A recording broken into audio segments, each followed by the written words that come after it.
to talk about some more boring behind-the-scenes stuff, and also how Shawnee and I totally did it!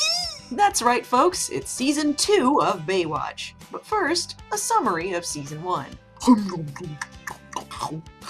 And that's about it. Hard as it is to believe, folks, this is when the show really starts getting good. First, some backstory. Baywatch Season 1 was helmed by NBC, who, as we covered earlier in Baywatching, had about as much faith in the show as Hasselhoff has chest hair wax, which is to say, none at all. Just listen to these quotes from executive story editors Lee Goldberg and William Rabkin, who ran some other show I never talk about. On Baywatch, they tried to have fun, Goldberg says, but we ended up doing massive destruction. Rabkin adds, we found more places to trap people. We had them in storm drains, we had them in grottos, we had them in armored cars. Goldberg interrupts with, Baywatch should never have been a series. Lifeguards dive into the water and rescue people. So what? One producer said, you know, I can come up with stories for the Home Shopping Network, and I can't come up with stories for this show.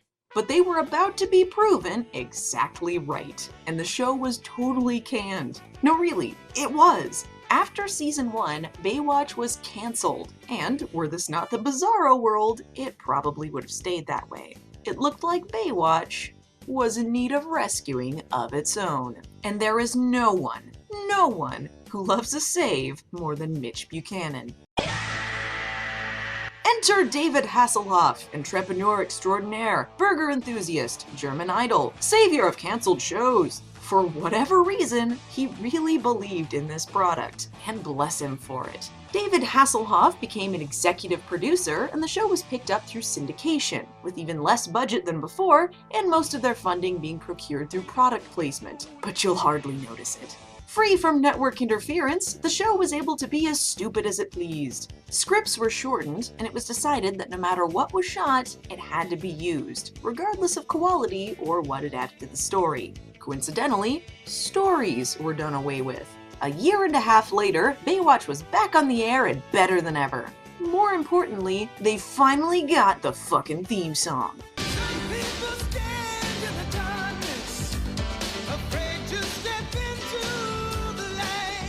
Oh man, I cannot be more amped. This is gonna happen every year, folks, so here's who we lost in the between-season shuffle. Court is no longer a main character, but we will see him randomly in a short while, so hold on to your swimsuits. Craig is done Zola, whether that's from budgetary concerns or Parker Stevenson just wanted out, who knows. Craig went to go creep on some other people for a while. But don't worry, we'll see him again in 7 years, since no one asked for it. And because Craig is gone, so is Gina. Sid is also...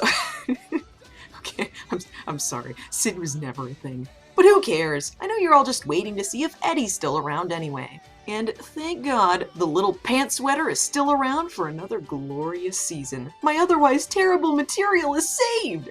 Nightmare Bay! Pretty spooky, huh, folks? Oh, how did they change that title? Whoa! New Baywatch body type confirmed. And Eddie pees on Mitch. You little worm will kill you! A new NBC-less season means that this is essentially another pilot, and this one treads some new ground. Instead of Mitch being promoted to lieutenant, he's up for promotion to captain. And with a new haircut and less poo-colored uniforms, it's a tempting offer. But that also means more work, in addition to being boring for television, so Mitch has got to think it over. You know, it's a funny thing about decisions, Mitch.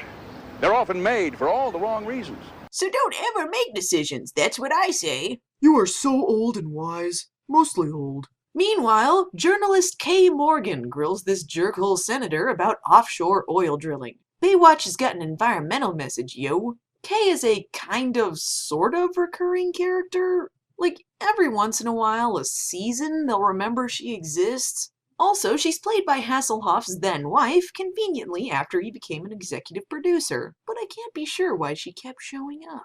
Numi and some blonde lifeguard drive right into the middle of the press conference to show everyone the sea lion they found covered in oil. I'd say driving right into the crowd was a little dangerous, but this was a pretty pathetic conference, I gotta admit. There's upwards of 10 people there.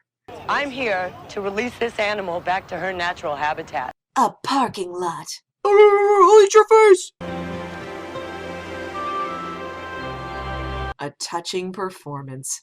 I really have no idea who this woman is. Ow!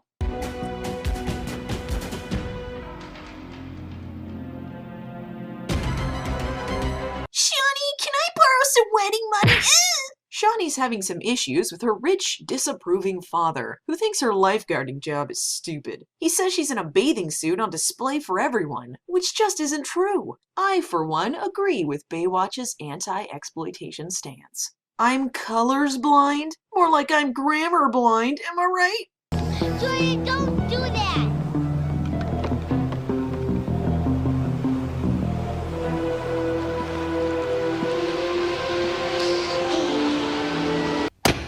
This little girl tries to stop the little boy from spray painting some rocks, which he claims is his homeboy's tag. That's a tag? For what, the Scribble Gang? Too bad they didn't realize he was tagging the Rocks of Doom.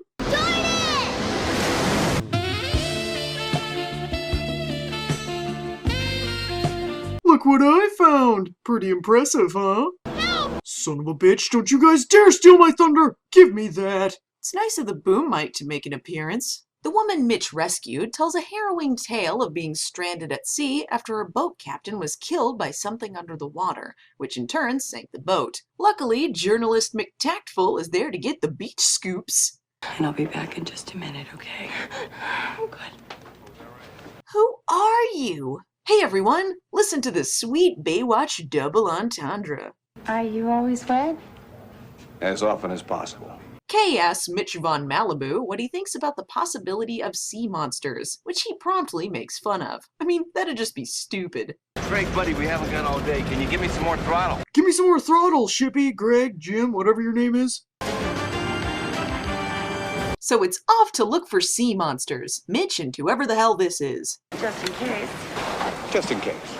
Mitch, you don't have to have a dick-size competition with her. She's not equipped with one. They pad the episode out with some diving footage and find the body of the captain, who died in the stupidest pose he could think of. Say, folks, would you like to meet Harvey? He's the worst. I'm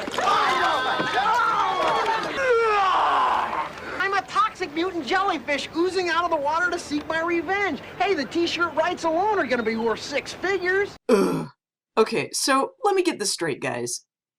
You're going to introduce us to a new main character by having him cover himself in syrup and plastic forks and come up with a business scheme to profit off of something that killed one dude and traumatized a young woman for life? And he's supposed to be the comic relief? You chuckleheads. Oh, and also, this kid in the not-so-subtle helmet covered in sponsor stickers? Well, meet the new Hobie. He's new and improved. He's inexplicably de-aged. Dad, can I be a syrup monster? Shut up, Hobie 2. Don't think I can't replace you just as fast as the last one. Am I Fred Savage yet? Speaking of odd doubles...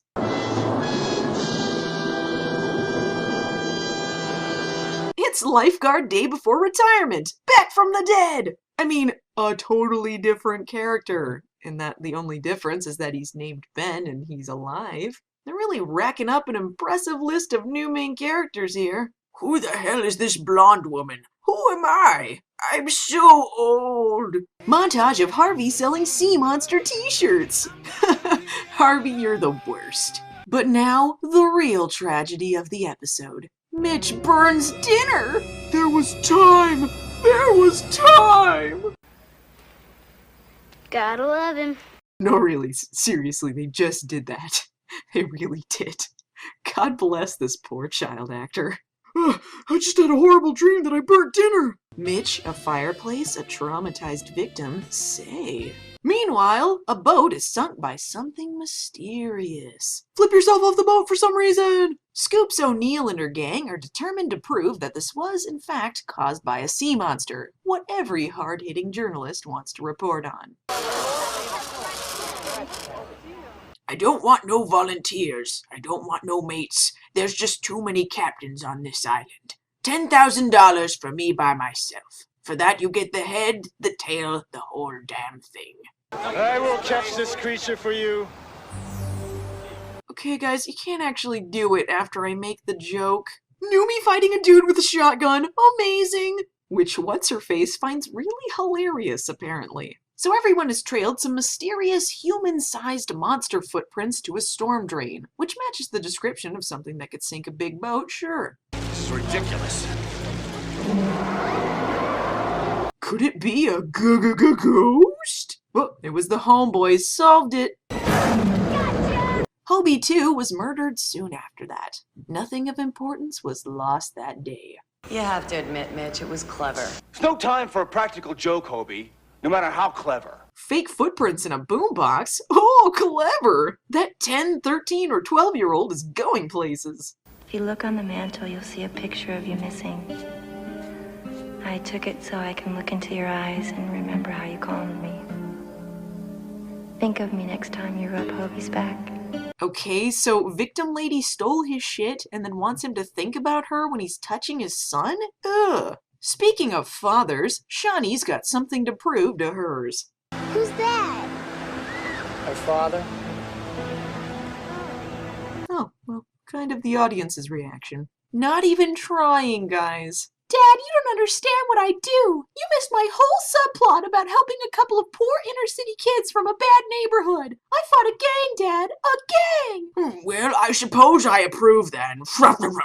Here's $100 bill to dry your tears. Meanwhile, in the promotion plot you all forgot about, lifeguard Old Fart convinces Captain Thorpe to stay captain and promote him to lieutenant, thus leaving Mitch to do what he does best. So, essentially, he weaseled his way to a promotion at Mitch's expense. The crafty devil. Kay Scoopington relays to Mitch that she discovered the monster hunter to be working for the Senator's stooge, thus connecting the oil and the monster plots, and also my previous Ninja Turtles joke with the fact that the hunter guy was Shredder in the second one. Scarab sponsor montage! Well, it turns out the sea monster was the obvious suspect all along. A mini-sub with a giant claw held by the Shredder in an attempt to drill oil or something? Fortunately for Mitch, Sam Beckett leaped in and saved him from a clawful death, but unfortunately got What's-Her-Face killed instead. A life for a life.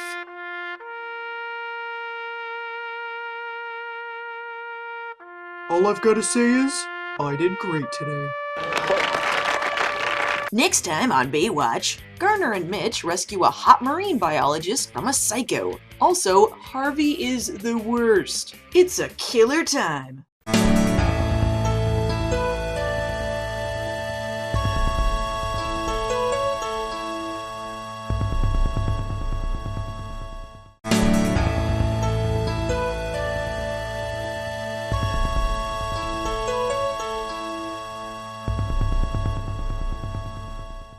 Hey, it's Vanessa Angel, an actress you might remember from Weird Science the series, Puppet Master vs. Demonic Toys, or Baby Geniuses 2. Ugh, credibility ruined. I only like top-notch actors in my Baywatch. Anyway, this is Megan, your average supermodel attractive lifeguard/marine biologist who's taking urine samples from the ocean. Little does she know, she's being stalked by the Night Puncher's brother, the Knife Puncher.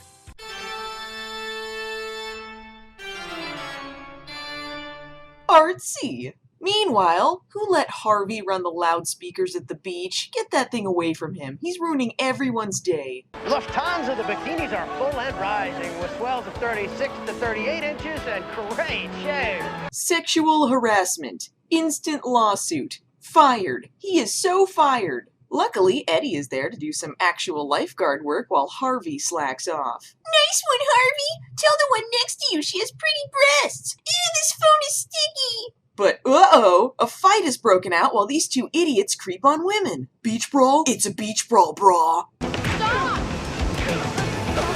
Okay, that's hilarious. No one gets to hit Shawnee unless I'm next to the door to walk away and do nothing.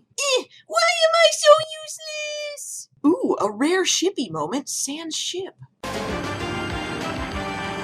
me touch you where you were punched. Ew, my finger. Let's call Garner and just have him arrested. Now Baywatch headquarters has a karate class or something? Okay. Wait, Garner's leading this? Sweet fucking deal. That's easy for you to say. I mean, you're the brooding James Dean type. Women just naturally want to pull you to their breast and nurture you. Yeah, okay, of course Harvey would see Eddie that way. In the world of the total moron, Eddie still ranks above him. The only reason any woman would want to pull Eddie to their breast is because they've mistaken him for a small child. In fact, that's just a regular Tuesday activity for him. Eddie is concerned about Shawnee's comical punch to the face and proves his concern for her by attacking her while in the guise of teaching her self-defense. Being aggressive and creepy is what makes Eddie the brooding James Dean type women want to pull to their breast.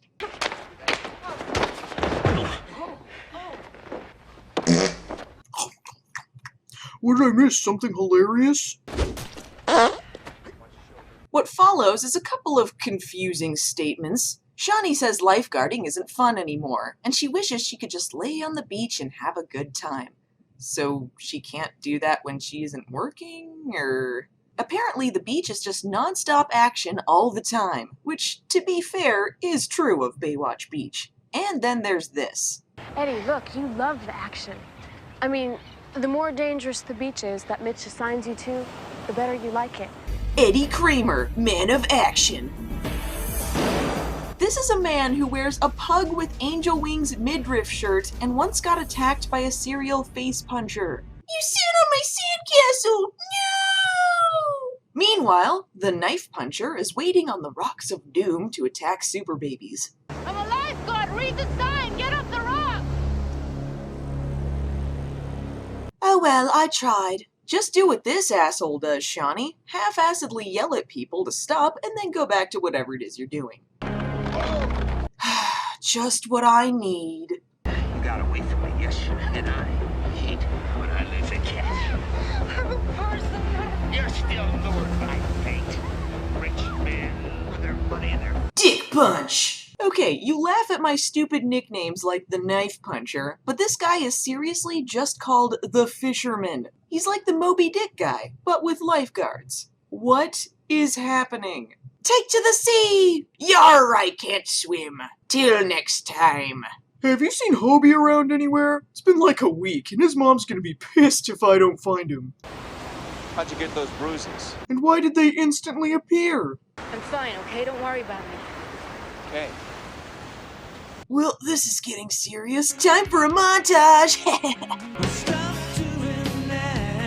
Oh my god, it's Eddie's theme. Why does he look so fucking confused? Is he discovering his first boner? That's it. Look at this. He breaks this guy's board in half. This montage is amazing. It's just a series of people being dicks and Eddie and Shawnee making comedy faces, all while the song tells them to... They replaced the song in the Region 1 release. Thank God for Germany. Time for some sweaty man time. Nothing but testosterone. I gotta get in shape so I can bully Shawnee some more. This episode has far too little me in it. Meanwhile, Shawnee's rich parents hate Eddie and made sure Shawnee promised to not have him over while they're gone. They're engaged, guys. Come on, I think they can have a sleepover. And how many plots do we have going on right now anyway? Did they change the Shawnee-Eddie story mid-episode? However, points for making Shawnee's parents hate Eddie. Speaking of, though, where does he live now that Craig and Gina are gone? Did he just take over their apartment? And where did they go in canon? No one has even mentioned they existed. I'm glad that stupid Craig is gone. I've always hated that guy. I'm an international spy, posing as a lifeguard. This is a matter of life and death. I need your help. Oh god, no! Go back to anything else! Next, this woman nearby has two horrific things happen to her. First, she's attacked by the fisherman. Second, Harvey hits on her. Not only that, but he continues to hit on her after she's been attacked, after she says she knows his reputation, and pleads with him to take her to fly home. Take me back to my apartment so I can pack. On one condition. That you promise to see me on your next layover. Man, that dude could have been a serial rapist for all you know. Back the hell off. I can enjoy getting behind Eddie's extreme suckitude, but Harvey is just unpleasant. Seriously, he's the worst. She said she wanted to see you. Me? Yeah. Why? See, even Harvey knows he's the worst. Gee, Shawnee, this sure is spooky. And being scared sure makes me want a delicious Diet Coke.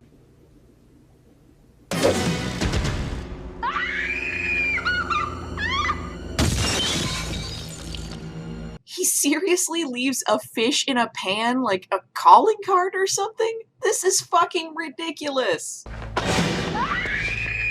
Oh, pardon me. That was just a dream fish. My apologies to Mr. Fisherman. Sure is spooky, huh, folks? Well, time to be shirtless.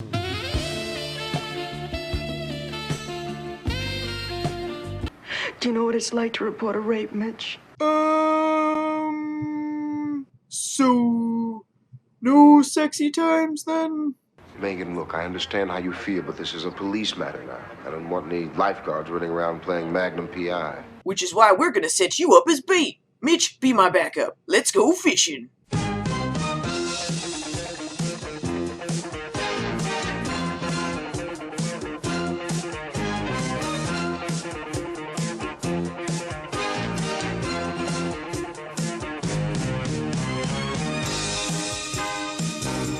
Yar, you played a good game, Deathpeer. You played a good game. I know how you feel, Megan. I lost some perfectly good shirt buttons today. And we close out this episode with an inspirational pan down to her butt. Stay classy, Baywatch. Next time on Baywatch, Mitch becomes an action star. Also, Eddie is emasculated some more. Lights, camera, Baywatch.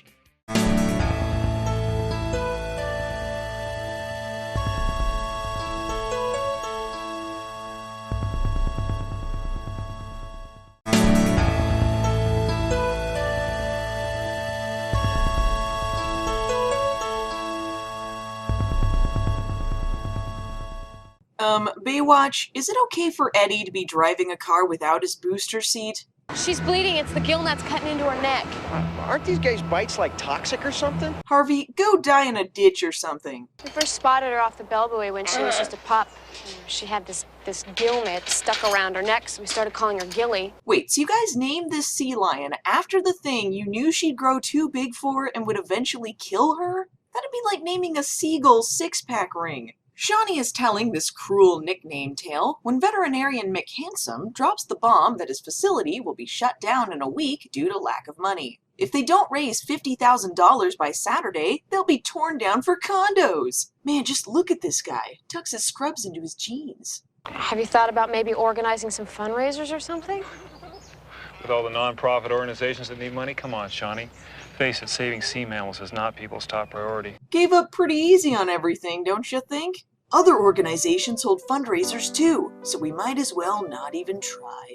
Meanwhile, Vet McHandsome isn't the only one with money problems. Hobie is annoying Mitch about buying some hockey gear and guilt-tripping him about not taking that promotion to captain. He should really be complaining to that scheming old clone who yanked it out from under him. Harvey thinks he's got the solution to Mitch's cash flow problem. Sponsor a bikini contest. No! Directed by Captain Thorpe, done! In order to earn some extra moolah, Mitch and Eddie are hired to lifeguard at some hoity-toity rich people party hosted by the lady from Police Academy. Also, there's this guy, whose mysterious stage name is simply Elliot. I play this martial arts instructor in Venice, who's actually a private investigator. That gives me an idea. Strip it. What is this? I think it's either tofu or eel. Eddie, you uncultured swine. I don't like things that are different. They make my tummy upset. Hey! It wasn't me. Maybe if we stopped jumping off for no reason, we wouldn't drown. Mitch single-handedly saves everyone while Eddie swims in circles when suave Elliot steps in to look good in front of the press. Mitch lectures Police Academy lady about how super hunk Elliot shouldn't have been in the water when she suggests that he become the new star of her film. I am angry at the reckless endangerment of lives, and you've done nothing but treat me like the scum of the earth since I've got here. But I sure do love fame and fortune. Deal! I was there too, was I not? Huh? Rescuing people, pulling them out like tuna? Yeah, Eddie, but you have the likability of a dead fish. Mitchie, sweetheart, sorry I'm late. I sent you fax from the car. Did you get it? Oh God, no! No! No! He looks like someone just shit in a pile of potpourri. Good Lord. Fireplace, wine, a lady? Time for Mitch to get— Oh, come on, Mitch. Is this some sort of pissing contest with Hobie? She will be mine! Not my little cranberry muffin! Why? The only thing cold about me is my gun. Aw, they got us! It was just a— it's funny. Captain Thorpe is pretending to be the director because he's actually the director of this episode. Clever! I remember when I was a contract player at Fox. Shakespeare was still alive. You show him, Hobie. He's incredibly old, not like us young people. Eddie, you're a drug-crazed killer with a chainsaw. He's got you cornered. He's unarmed, but you know he's deadly. This movie sounds awesome, guys. Mitch has no business poo-pooing this concept. Also, everyone laughs at Eddie's bad acting, and it's great. I was in Halloween too, guys. Come on. I can't tell you how much I adore this plot, guys. Mitch is playing a lifeguard who is also a PI and dressed in the same gaudy suits he wore on Baywatch Nights. It's like an eye into the future. And the show is laughing at how moronic this plot is when they would go down the same route some years later. Hindsight has rarely been so fantastic. Subtext. The hell is subtext? A view into the average Baywatch shooting day. Surprisingly, it turns out the guy who is not an actor can't act very well. That's when a real criminal conveniently strikes while they're shooting. Because all criminals attack when there are several people and cameras around, Mitch jumps into action, saves the day, and luckily it was all caught on camera. So wait, some crazy guy just starts shoving people for no reason. They're happy their lead is now all beat up and bruised, and somehow they got said crazy guy to sign a release to use the footage? What? You talking to me? Just don't. I think we should work on making the love scene. I got a little boy upstairs. Yeah, I'll only make out with traumatized victims when he's in the house. Sorry, lady. Mitch has got standards. He won't just pimp himself out to anyone. The show, however, has no such qualms. Here's a bikini contest to raise money for the animal clinic. Wait a second, is that— Holy shit, man, it's Daryl in the audience! Go, Daryl! This is my first role? Oh, man. Oh, dude, I just got it. Teague was watching this going on and got the idea for Baywatch Nights Season 2. We had his origin story all along. Never have I seen such a carefully planned and crafted storyline. Years in the making. You're the worst! The bikini contest raised $30,000, and Mitch offers up $20 grand from his movie money to pay the rest. It turns out his contract was pay or play, so even though he got fired, he got the money anyway. The clinic is conveniently saved. You were useless, Eddie. I sure was. Next time on Baywatch, Mitch has a loser brother. Meanwhile, basketball. Oh, brother.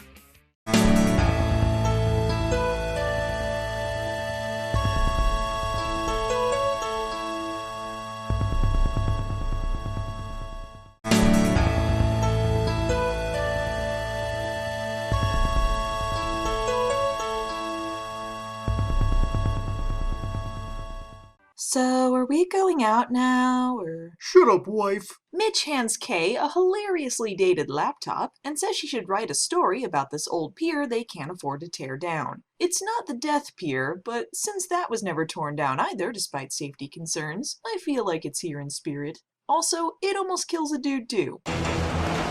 My save! Thank God I'm Baywatch's sole lifeguard. Look at my surfboard. It's old as shit. Just like me. Of course, before this, we surfed in giant tin cans once we were done eating the beans out of them. Ah, those were the days. Whatever, old man. Are there any beans left or not? The finest quality, imported directly from Brazil. Ew! How the hell did you get in this season? Ah, whatever. I'll deal with you later, Guido. His name was Guido. I'm not calling him a— You know what? Never mind. I don't have to explain Guido yet. But by the time it's Season 3, just remember this ominous foreshadowing. Mitch and Hobie are going to a ceremony of some sort, and Mitch attempts a humorous accent? Ancient ritual handed down from one generation to next. And then he beats up Hobie. Uh-oh, no! Anyway, it turns out Mitch's brother Buzz is in town, who I assume is either an astronaut or a 1950s film antagonist. But who cares, because Noomi has a line! What's this about your brother showing up? I thought he was living in New Zealand. New Guinea, New Guinea. Oh, I knew it was New Summer.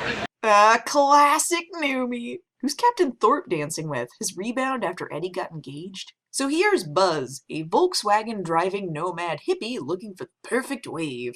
Typical loser. Mitch reacts to his arrival as if he's just heard his mating call. Witness now the awesome quality control of the new and improved one-take Baywatch. Why do you call him Rover? Perfect, next shot. Buzzy here drops the proverbial bomb that, surprise, he has a son. Hobie makes a beaver face. Did you know this was the kid vampire from the Lost Boys? Well, now you do! While trying his damnedest not to fall asleep, Buzzkins tells the heartbreakingly cliched tale of his son he didn't know about, who was conceived during a fling and then dumped upon him when the wife died of car canceritis. No offense or anything, but, sure? Eddie's my son? Yeah. You gotta see him serve. I mean, physical abilities are hereditary. But uh-oh, Hobie has suddenly remembered he's easily influenced by the wrong crowd. Hey, I'm gonna pop a chill. Want one? What's a chill? A beer. Do people really call beer chills? I'm gonna pop a fizz, which is what I call a good old-fashioned cream soda. Shut up, Craig. Aren't you dead? Ah. Instantly cleaned up in the next shot. What is going on? Do we need David Spade for this? Joke. Sounds like you need a montage, sport.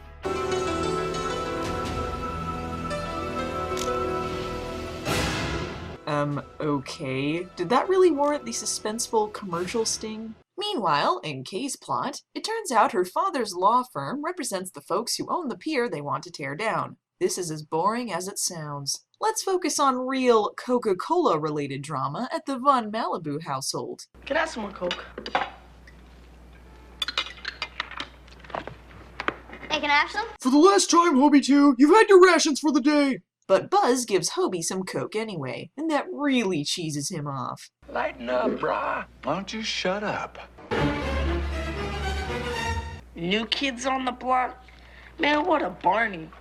What's a Barney? A geek. Okay, now I'm sure he's just making stuff up.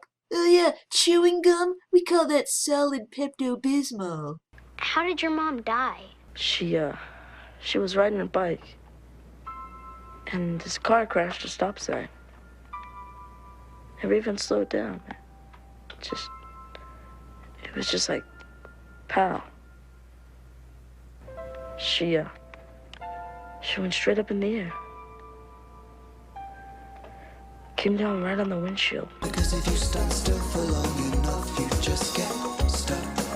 Meanwhile, Eddie and Shawnee have to stop Proto Guido from selling shoddy bikinis to women. Thanks for that contribution to the episode! By the way, Baywatch, good job pairing that up with the kid horrifically described seeing his mother killed by a car plot. He thought if I ran the story, it might jeopardize the negotiations. I don't buy any of it. Your dad's just another attorney. It's a stall tactic. You know how much I hate attorneys. That's why I murdered Craig. Hey guys, wanna hang out? I've got the latest Teen Beat magazines. Pfft, whatever, don't be such a Barney. A Barney? I've got a fiancé, and we're totally gonna do it someday. Need woman to seduce. Mitch is preparing his usual shirtless breakfast for 10 when Hobie fesses up to surfing at the pier with Buzz's kid. Come on, He's gone to Death Pier Mach 2, who hungers to claim another. Of course Mitch is the only one there, despite us seeing lifeguards patrolling the pier earlier in the episode to prevent this exact thing from happening. It's his save after all. Hello, audience. Amusingly, the kid's now in a coma. It should have been my save. It's always my save. No, it isn't. Take it back, you stupid hippie. Mr. Jim Buchanan? Who the hell is that? The kid makes a full recovery, but unfortunately continues to call people Barneys. I learned a lesson today about something. I don't know. Let's go. Do I get a redemption arc too? Who the hell are you? Get out of my office. Next time on Baywatch, Court's back. Can he assist Eddie in helping some troubled youths?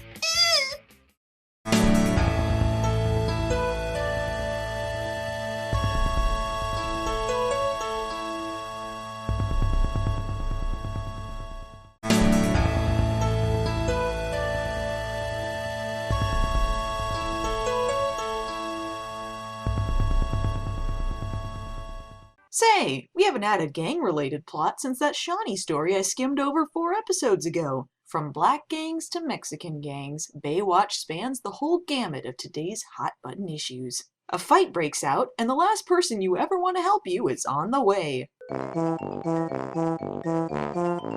Take to the sea! Ouch, hollow plastic!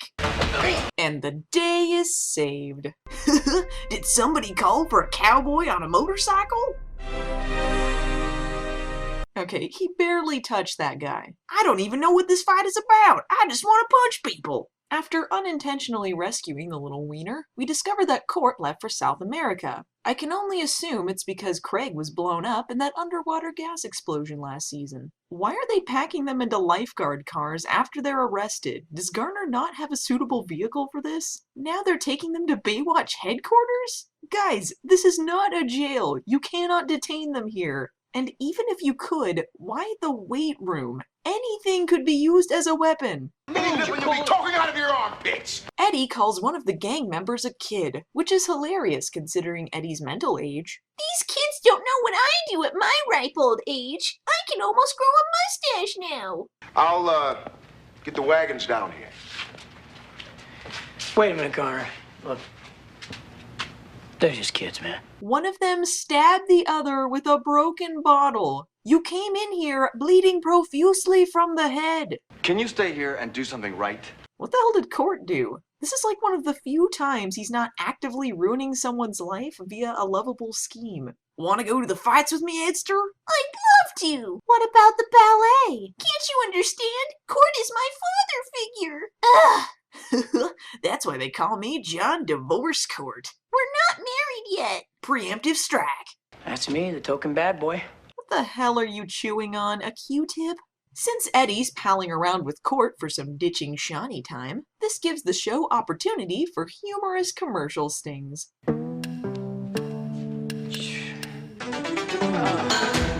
Here we have a montage where this gang member named Memo walks along an endless sidewalk lined with lounging Mexicans for miles. This woman's hair is magical. One might say this episode is a message about the choices you make in life. And by that I mean Life Cereal or Captain Crunch. So Mitch made a deal earlier in the episode. To avoid doing hard time, the gang members must instead join the water program headed by Eddie and Court. Again, stabbed with a broken bottle, bleeding profusely from the head. And when Court shows up to take the guys to the program, he gets threatened with guns. At what point do you say, yeah, maybe these guys should go to jail? Hopefully Eddie will be killed and we'll be rid of him. And Court attempts to understand that's what she said jokes. Well, you guys are beautiful. Yeah, you guys are really she said. What she said? They haven't even gotten off the dock before they're trying to kill each other. Mitch, you're an idiot. But I guess the old adage rings true. The enemy of my enemy is my friend. And they do indeed have a common enemy. Hi, guys! I feel like we're really bonding. I'm gonna jump. I'll do it. This montage of Mexicans looking sick goes on forever. Is this what the water program is? Driving a boat in circles for a while? Danny Trejo Dad doesn't approve of this nonsense. Danny Trejo reminds me of a young me. Apparently, Eddie lives on a houseboat now, which solves this housing situation for me, but now raises a financial question. Since Court is gone, he doesn't work for him anymore. So how is he paying for this houseboat on the lifeguard wages that previously rendered him homeless? I just assumed he was living in a dumpster this season.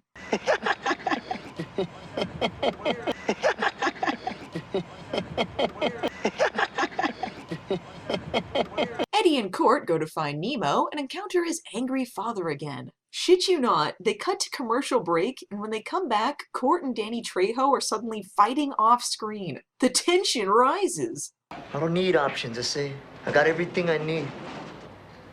Well, you have a father, that's one up on me. Really, Eddie? You're gonna play your foster care trump card now? I didn't even see the ocean till I was 19. I thought he was 18 last season. How old is he now? Did he steal some of Hobie's age? I will steal his youth from him. Then why did that make you older? Shut up, I have no parents. Moo Moo can't be part of the water program, because what if he wants more in life and can't get it? He's got respect in this neighborhood because his dad is dangerous. He has tattoos and speaks with TV-appropriate language. You know what? You guys get your butts out of here. But somehow, inexplicably, Eddie managed to inspire this kid to come anyway. This complete turnaround from a life of scum and villainy is sponsored by Body Glove.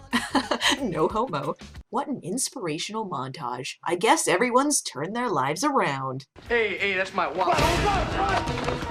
Out of my way, butts. Completely unnecessary slow-mo jump. Is that guy dead? Yes, good. You can make your life better, Mimi. That's what I did. No thanks. I'll leave you alone if you do. Deal. Oh, Court comes into town and you get creamed. Again, Court had nothing to do with that. Why is everyone mad at him for the stuff he didn't do when there are plenty of other legitimate things to hate him for? Darn that John D. Court. I mean, that is your motto, isn't it, Mr. John D. Court? Maybe I ought to have John D. Court stick around. I'm not gonna turn into it John D. Court and run out on you. We still have time for a rescue. Danny Trejo's too cool for this. Unrealistic. I saved the day. I swallowed some seaweed. I don't know if there's enough genes in this shot, guys. I've been thinking about running a program to teach kids about survival in the mountains, and I'm taking Momo with me. I'm gonna finally settle down somewhere. Is that what you'll be doing when you come back to the show next time? Hell no. That's why they call me John Deserter Court. Here's some nude pictures of me. Well, bye. Next time on Baywatch, Eddie gets stabbed. Meanwhile, Harvey is homeless. Best episode ever.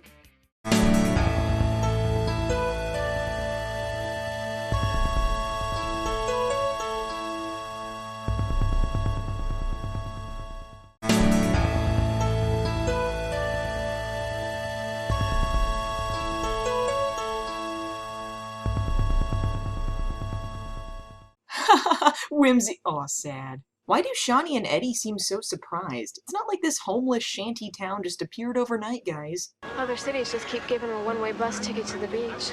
And they become our problem. Ew, homeless people. I'm glad I was never homeless. Get your mind back to reality, Eddie. You're in a world of wheels. Eddie finds a homeless man sleeping in his tower and proceeds to try and get him out. This isn't a hotel, says Eddie as he conveniently forgets that this is exactly where he was last season. The homeless man has stolen a picture of Shawnee and Eddie steals it back, because if anyone's gonna be creepily possessive of Shawnee, it's him.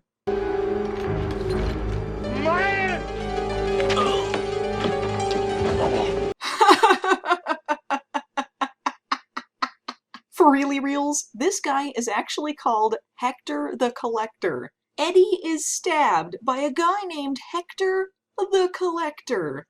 Oh man, this is almost as good as the Night Puncher, if not for the lack of hilarious inconvenience. I wish this didn't happen every Tuesday. Ugh, here comes the anti-fun. Harvey offers to give Mitch's son the sex talk, because that's not disturbing or anything. I mean, sometimes it's easier for a non-parent to cut through all the hemming and hawing. Where do you come from, Harvey? Well, you guessed it, it's time for another creepy underage sexuality subplot with the Hobster. This time, Hobie meets up with Nikki Cox, who plays a plucky young street urchin just trying to make it in the world. As long as she doesn't have a dog. Just because some homeless guy took my picture doesn't make him dangerous. Oh, homeless. You know what? I am really sick and tired of every vagrant and criminal on the street being called the homeless. Alright, stop, collaborate, and listen. Let's address two things here. A, I can't determine if Eddie's sudden lack of empathy for homeless people in this episode is hypocrisy or the writer's just forgetting. B, not dangerous? Not dangerous? He stabbed your boyfriend with a piece of broken glass. You're currently applying antiseptic to the wound. Quit being such a pussy, Eddie. This is literally the only time in my life my whining has been justified. Ow. I feel good. Wow, this is the most amount of police work I've ever seen on Baywatch. Shouldn't this be something Garner solves by driving a four-wheeler around to some sweet tunes? This episode is notably one of the only times Baywatch tries to tie all of its meanwhiles together with a theme. Eddie is stabbed by a homeless guy, Hobie's Girl of the Week is homeless, and Harvey is kicked out by his girlfriend, thus becoming homeless. Whoever wrote this episode, thank you. It turns out Harvey has a gambling problem, meaning they're recycling 2 of Eddie's old plots with him this week. But let's be honest here, we all know Harvey was kicked out for being the worst. Harvey begs people to let him bunk with them, but no dice. I love that his subplot is actually that he has nowhere to stay because he's so unlikable. Meanwhile, Hobie's homeless girl, named Charlie, is writing a convenient journal entry explaining all of her backstory when Hobie shows up with the harmonica she lost. Hey, it's my harmonica. She recognized it just from the sound? Or does she have the only harmonica on the beach? As a quick aside, I'd like to point out that Mitch is letting his 10-year-old wander the streets unsupervised all day long. I'm not gonna say he's waiting for him to walk into oncoming traffic, but I will say that he's got another Hobie at the ready in case anything happens. These two have an enthralling conversation. You use makeup sometimes? Charlie enlists Hobie's help, pretending to be deaf to scam people out of money. And with that, his deaf disguise is complete. I don't really care about the scam. All I want to know is what the backstory is with these 2 ladies. It was awful. I hated it. Well, you picked the place. Kay suddenly exists again, and the jig is up. My dad is gonna kill me! You know what I love about Mousetrap? You can kill all the dirty, rotten vermin. What were you doing today? I'll murder you! I kept on thinking about kissing her. What? You know I have first dibs always. Always! Sad montage. Let's just staple you into bed, shall we? Don't include Harvey and his Tums in the sad montage. What a schmuck. Hector the Collector strikes again. Action Hobie to the rescue. Anyway, that's why homeless people suck and I'm awesome. Ew, I got stabbed by a seagull. The show takes a dark turn when a homeless man attempts suicide, but Eddie lightens things up by telling Shawnee what to do, assuming that because the man is homeless, he's probably dangerous, and berating him later for trying to kill himself. That guy's about the same age as me. What? How old are you, Eddie? I've always been afraid that I'd end up like him. You did! Domino's, you sure you want your sponsorship to be associated with Harvey? Why is this woman giving him her number? Is there something appealing about this schlub?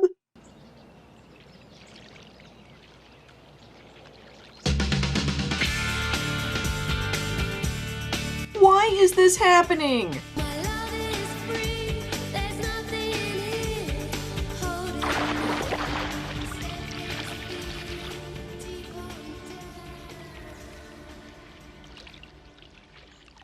So, is he crazy, or... Hi guys, I'm homeless. Can I stay with you for a while? Charlie goes after Hector the Collector, who's stolen her exposition journal, all of which leads to the water because, you know, lifeguards. This is the moment Mitch has been waiting for. My save! Bitches! Vengeance is mine! Man, I suck! And Eddie learns a valuable lesson about not judging people. Oh sure, gang up on suicide guy, but the guy who stabbed you? It's fine. And Charlie reads some poetry. Some apparently very confusing poetry. Douchebag-agram. Next time on Baywatch, Eddie tries to make Shawnee jealous. Meanwhile, Mitch's life is ruined by another damn dog.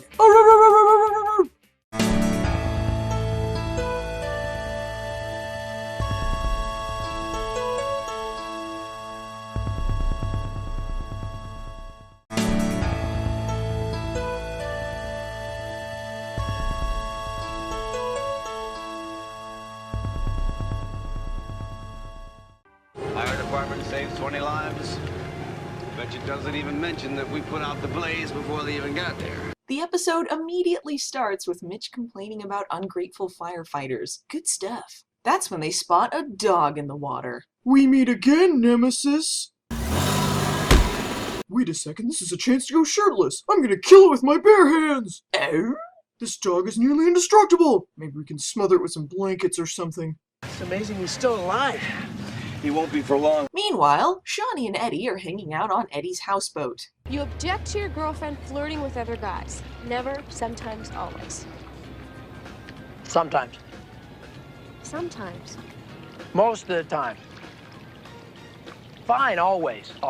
Okay, so I'm gonna stop the episode for another Baywatch history lesson. And this one is a bit on the gossipy side, but I think it's worth noting since it makes some of the Eddie and Shawnee stuff uncomfortable. Erica Aliniak and Billy Warlock started dating and became engaged during the production of the show, and Billy Warlock was the kind of jealous boyfriend who didn't like seeing other people looking at his girl. He even said in an interview that he can't bear anyone else to see her body, so I think there's probably some credence to this story. Erica Aliniak, as you might recall, was previously known for doing a spread in Playboy magazine, so you might see where some conflicts come into play here. Thus, the show made some concessions on Shawnee's outfits, which is why sometimes she's wearing shorts over the bathing suit or cover-ups like in this scene. In case you might have guessed, the relationship didn't really work out. Anywho, all of this is sort of maybe why the two of them ended up leaving the show, among other such reasons as pursuing film careers, artistic differences, contract disputes, and the show just wasn't very good. To bring things back to my original point, Eddie's creepy possessiveness of Shawnee is actually kind of real. So awkward. Anyway, in this episode, Shawnee and Eddie score badly on a compatibility test and take some time apart due to their differences. Meanwhile, Mitch continues in his efforts to get rid of this dog. Poison will surely do you in! Get off of me, you damn dog! Don't ever give George a compatibility test, huh? Don't project your relationship issues onto your fish, Eddie. So he calls an answering service to get his phone messages, and apparently the only requirement for working there is to pretend you're constantly on the verge of an orgasm. It sounds so sexy. The sunlight off the waves, cool breeze. Enjoy it, Eddie. Bye. No! She finally realized that every single guy would be a better boyfriend than me! Luckily, this guy seems to be Australian but incompetent. I think I'm gonna like it here. You wouldn't want to keep Derek waiting. Man, it's cold. You watch yourself, huh? Eddie, you asshole. Is it dead yet? I don't know about you, but I could go for a nice cold glass of Charles Barkley. So in case Eddie hasn't convinced you yet that he's a creepy little dickhead, he calls up the answering service lady for a date, spies on Shawnee at her tower and gets jealous of the guy she's working with, calls her and seems to take pleasure in hurting her feelings, and then when the answering woman shows up and turns out to be overweight, this is an issue for him. Because it'd be totally cool to cheat on your girlfriend if the woman was traditionally attractive, but now everything is ruined. Ew, a fat person! That's even worse than a homeless person! I'm the show's sex symbol. Eddie feels bad and realizes that she just might be a person too. Looks like this is a classic case of the one-episode pity date. Everyone is beautiful inside and out, but you're not showing up in the series again. And seeing as how Baywatch had it in their contracts how much the actresses were allowed to weigh, you know this is the perfect venue to teach us to love our bodies. Now I can get back to my favorite pastime, eating meat. Don't you fucking dare, you piss drinker! Ah! Sweet, sexy hamburgers. Mitch has got the fireplace going. You know he's gonna get laid. If only that damn dog wasn't ruining his life. I hear you, sweetheart. Yes.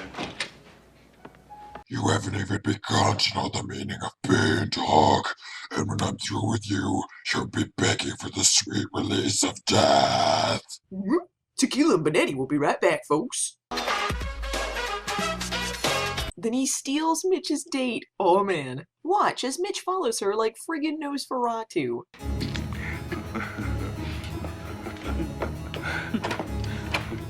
He continues his transformation into Daffy Duck. Thanks a lot, dog. Alpo breath. Must kill dog. You locked me in and didn't even leave the toilet seat up. I gave you pizza. I gave you rice cakes. You haven't even touched your raisin cookies. You tried to feed him raisin cookies? Raisins could kill a dog. Now I know he's attempting to murder him. What follows is Mitch's slow descent into dog-related insanity. I should have let him drown. What is it? What do you want? What is the story? I'd swear you're trying to piss me off. See ya, homeboy. I'm gonna go find a burrito. Even in the wake of complete canine madness, they still managed to fit some dominoes in there. The curse is yours now! Garner chasing a dog montage! Hilarious. This is possibly the best montage the show has produced yet. Okay, how did he even do that? And the dog was finally killed by this old man. You should know this episode is also about drugs. Eddie's new girlfriend is taking weight loss pills, which apparently makes her wander into the forget how to swim zone. Shawnee convinces her that diet pills are bad, giving the woman a chance to do a heart-wrenching monologue about growing up being teased about her weight. But don't worry, Shawnee had a bad time in school too because she had lots of dates, but didn't know if they loved her for who she was. Same thing! Horrible self-image issues shattered. But then I met someone who believed in me for who I am on the inside. And he helped me believe in myself. Hold up, are you talking about Eddie? The little shitball who's trying to make you jealous with this woman? This guy? Is that person Eddie? Yeah. He's a really terrific guy. No, he isn't! He played you both! What is wrong with you people? Eddie, I'm really sorry. I hope you can forgive me. Dodger tickets right behind the dugout tonight. This is not a healthy relationship! Ah! Oh, and also, it turns out the dog belonged to a kidnapped woman and helps Garner, Mitch, and Shippy catch the criminals via a boat shootout.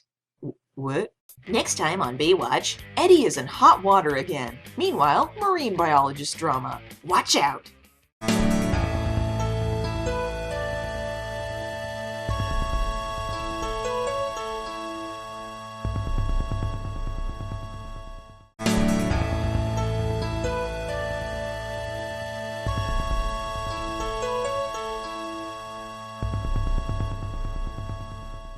Eddie unter English Tier 1, call Mitch von Malibu! Ah, he's too busy drowning in testosterone. Oh hey, Buzz Butkins is back, ready to get revenge on Eddie for sicking Garner on him.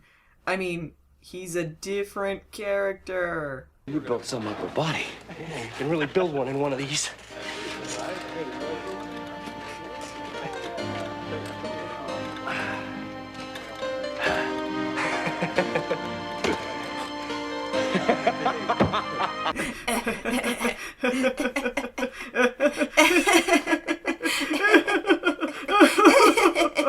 Alright, we won. We won? What do you mean, we won? You been against your father? You are going straight to the glue factory, Hobie 2. No, please, no! Hobie, I'm going to have to arrest you for gambling. Lock him up. As established by the previous episode, Shawnee is viewed as more of a possession than a person. But man oh man does the show ramp things up to a whole new disturbing level here. Hey, Mitch, about these tower assignments, I thought that you said... Oh. Johnny, meet Turner, the most reckless lifeguard I've ever worked with. He means to say fearless. Who is this guy? I'm the perfect man. Arms to hold you. Lips to kiss you. Ew. She has just met this dude and he's pulling her into his lap and kissing her shoulder? That's not cool. This is so uncomfortable to watch. She just pretends to shrug it off and everyone treats it like, oh shucks, that wacky guy. Actually, dudes, that's sexual assault. Throw in the previously established abusive relationship she used to be in, plus the currently unhealthy relationship she has with Eddie, and we have a huge mess of not okay. If I were her, I would deck this guy square in the jaw. I'm in a wheelchair, that makes it okay. After that appalling behavior, Shawnee complains to Mitch about assigning Eddie to a tower where 15-year-old girls hit on him. On one hand, I guess Shawnee is giving back what she's getting, but on the other hand, if you guys are constantly worried about your significant other being faithful, you might want to rethink your relationship. Also, are they still engaged or not? They haven't mentioned it once this season. Wheeler here has some history with the Baywatch crew. He used to date Megan, the marine biologist who was being hunted down by the fishermen. You'll be forgiven if you've forgotten about her. Is she going to be a recurring character now? Nope, this two-parter is the last time she shows up. I'm so invested! But more importantly, Wheels O'Houlihan had the accident that paralyzed him while trying to beat Mitch during a lifeguard competition.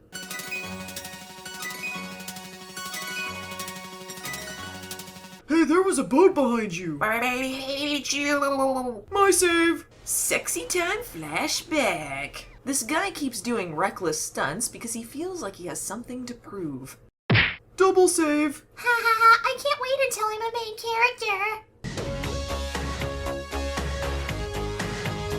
Who's that 12-year-old over there? I'm lost, I need an adult. Why is he changing in front of everyone? You have locker rooms for this. That's right, ladies. I've upgraded to pull-ups. Oh god, why was this ever a thing?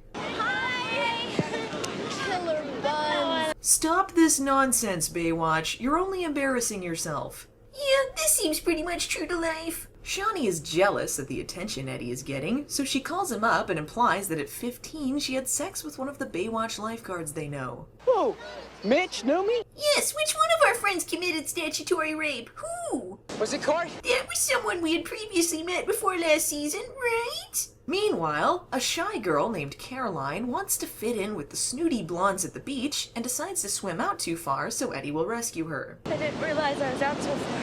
Oh, please. Stupid drowning victim! She tricks Eddie into letting her change in his tower and hits on him, leaving her bathing suit behind. What the? I'd better take this home for my collection. Eddie explains the situation, but Mitch is suspicious. Be careful, beach breath. Harsh words, my man. Caroline claims to the other girls that she and Eddie got wasted and did the horizontal mambo. The bitchiest of the three decides to tell Caroline's father, and that's when things get hilarious. Thought I was gonna say something, but I guess not. I have to arrest you. Statutory rape. What? Do to be continued right now. After a boring interrogation scene, everyone pools together to post bail for Eddie, blah blah blah, fart. Eddie, I just want you to know that as far as everybody here is concerned, you're guilty as hell. Case dismissed. Ow! I've been crushed by an overwhelming sense of apathy. If a stranger's out there drowning, everybody's on it.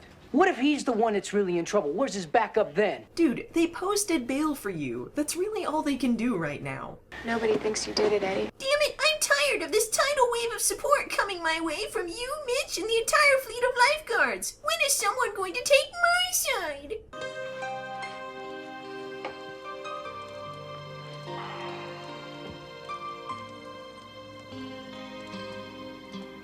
Lifeguard day before retirement shows up to remind Shawnee how old he is, and weirdly they reference the pilot and Craig, two things which the show likes to pretend don't exist. They mention the woman who had an infatuation with Craig, and Lifeguard day before retirement tells a tale of the old days when 3 girls did the same thing to him.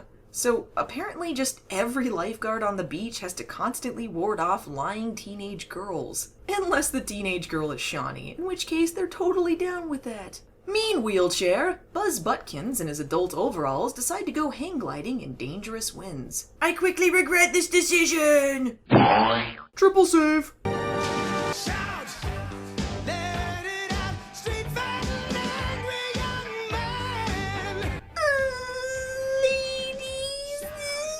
what the hell is this? Can I eat it?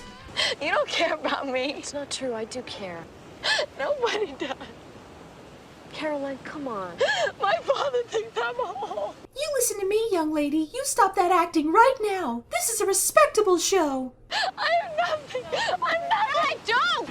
Wow, so this really is just the pilot again. No inflatable sweater though, so negative points. Maybe not today, maybe not tomorrow, but someday soon, the Death Pier will have its revenge. Yoink, mine. I'm sorry I lied. Makes it easy. Case dismissed. I hate you, Burger Breath. I hate you more, Spotlight Stealer. Wow, looks like I sure had something to prove. You sure did. I guess I'll take that swim coach job that hasn't been mentioned in this review until now. That was confusing. See ya. Looks like everything's forgiven. You sure are lucky to have me, Shawnee. And everything was neatly wrapped up at the end. Or was it?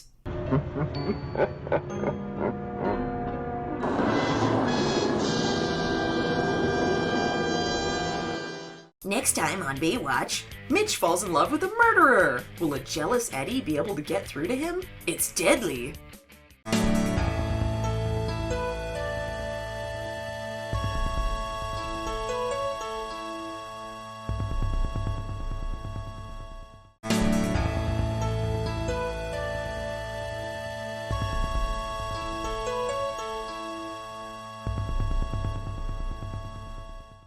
Baywatch. Laughter, fun in the sun, cold hard murder. This is Allison, a killer seductress who is played by Shannon Tweed. Shannon Tweed is, of course, famous for her role on that one episode of Homeboys in Outer Space. Mitch and Eddie are having a discussion about Mitch's fear of commitment, something which Eddie feels like lecturing him on because, man oh man, he's the king of good relationships. You should find a woman as good as Shawnee. Someone who will support you and bathe you and cook you dinner. She bathes you? I mean, change me. I got Hobie to consider. I don't want him getting attached to anybody I'm not serious about. Which is why I dated his teacher, what's her name, and got back together with his mom very briefly, and had that date with that stupid dog lover. Meanwhile, Allison stuffs a case full of cash and the body of the guy she killed into a car. Wait, what's the point of cuffing him and making it seem like he drowned in the pool if she's just gonna put him somewhere else anyway? That's when her partner decides to betray her.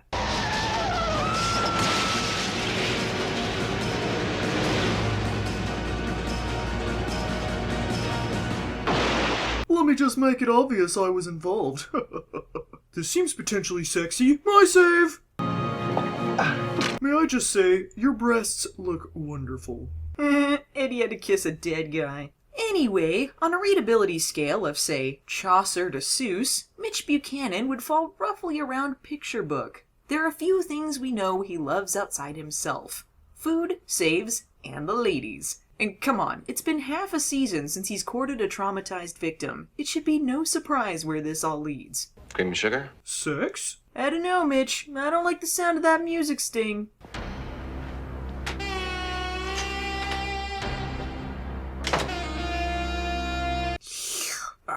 I tell you, Mitch, I couldn't solve a single crime without a crisp, cool can of Coca-Cola. Later, Mitch drives Allison to the cavernous mansion she's staying at. You could fit thousands of burgers in here. How do you like the view? It's absolutely... breathtaking. This lady is even less subtle than I am. I can dig it. Luckily, Hobie's with his mother. You said your son was with his mother all week. That shirt is fantastic. I just don't like starting something when I know where it's gonna end.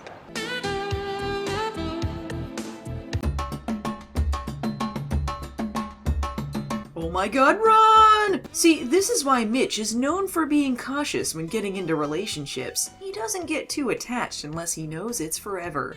Unless it happens to be any woman he's ever laid eyes on. That's Mitch Buchanan, 10,000 Candles in the Wind.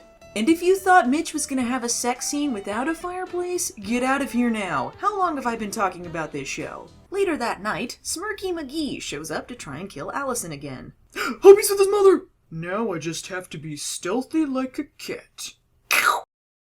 Lifeguard, you're under arrest! That was awesome! Shot him right through the heart.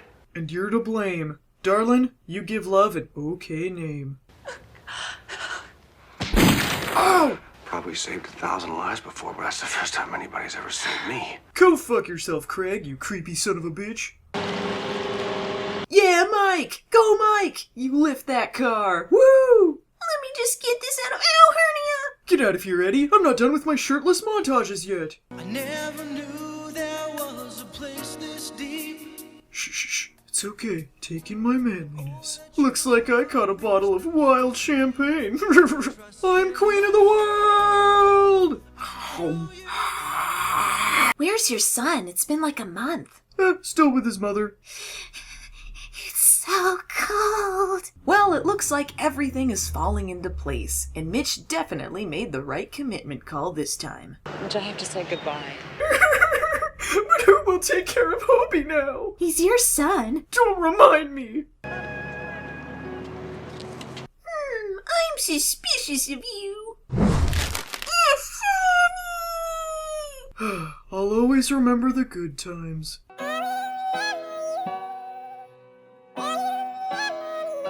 That's when Mitch is informed via dramatic zoom that Allison might not be as innocent as previously thought. Mostly because the body she was with drowned way before the crash, and being a coroner is hard, yo. In fact, he drowned in a vat of delicious Coca-Cola. Don't you worry, Mitch. Detective Eddie is on the case. Shut up! Allison is my one true love who would never betray me! It's pretty obvious. She, shot a dude right in front of you. I'm not listening! La la la la la la la! We're gonna live happily ever after in Mexico! See ya, suckers! I should have known he'd abandon me. He was my father figure. I thought Court was your father figure. Don't talk to me like that. You're my father figure.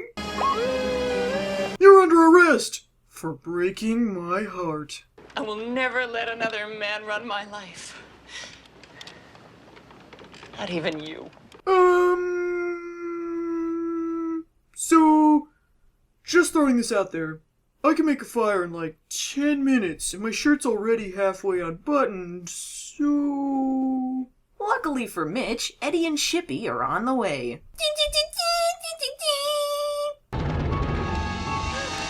Wait, so she was really supposed to have fallen in love with him? I can't really say I thought that was where... We'll save you, Mitch! So this is what it was all about. I guess so. Well, that was an awkward transition. Guess I'm a ventriloquist. See you, folks! Next time on Baywatch, Mitch goes to his high school reunion and gets bullied. Meanwhile, children everywhere. That's for babies.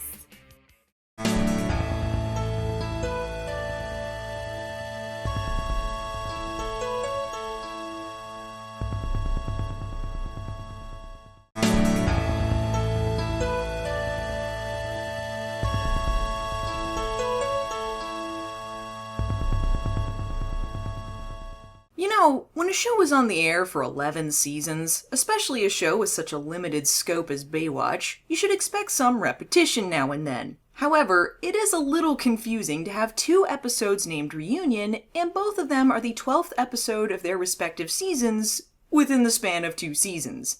You know, Reunion, the episode in season 1 where Mitch and Craig fought over a girl named Allison. No, not the Allison from last episode, a different Allison. Anyway, in this episode, also called Reunion, Mitch and his ex-wife Gail flirt with maybe getting back together. Kind of like that episode last season where they flirt with the idea of maybe getting back together. Also, I don't know who this woman is, but somewhere in this episode there's an actress credited as Beach Girl who starred in Ass Good, Ass It Gets, and I think that's worth noting. Also, this episode immediately begins with a wild bull loose on the beach. Let that sink in for a moment. I'd better get out of here before Ed gored me! These headphones have rendered me unable to see everyone running away! Oh my god, I don't even know what to say. Mitch Buchanan is lassoing a bull via a car chase on the beach. Bullshit.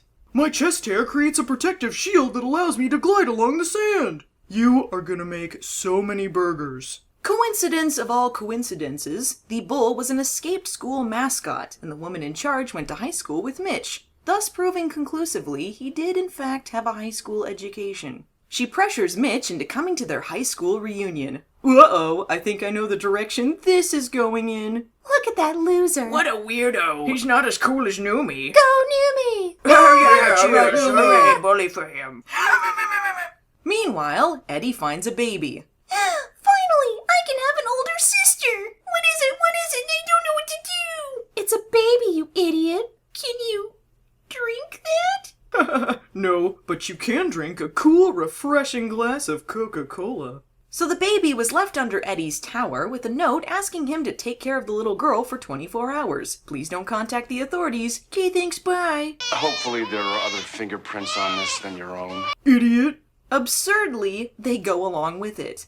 Guys, it doesn't matter how much the parent cares for the child, they still left a baby under a tower with little more than hope and a prayer. But aside from that, by far their worst offense was leaving a baby in Eddie's care. Help!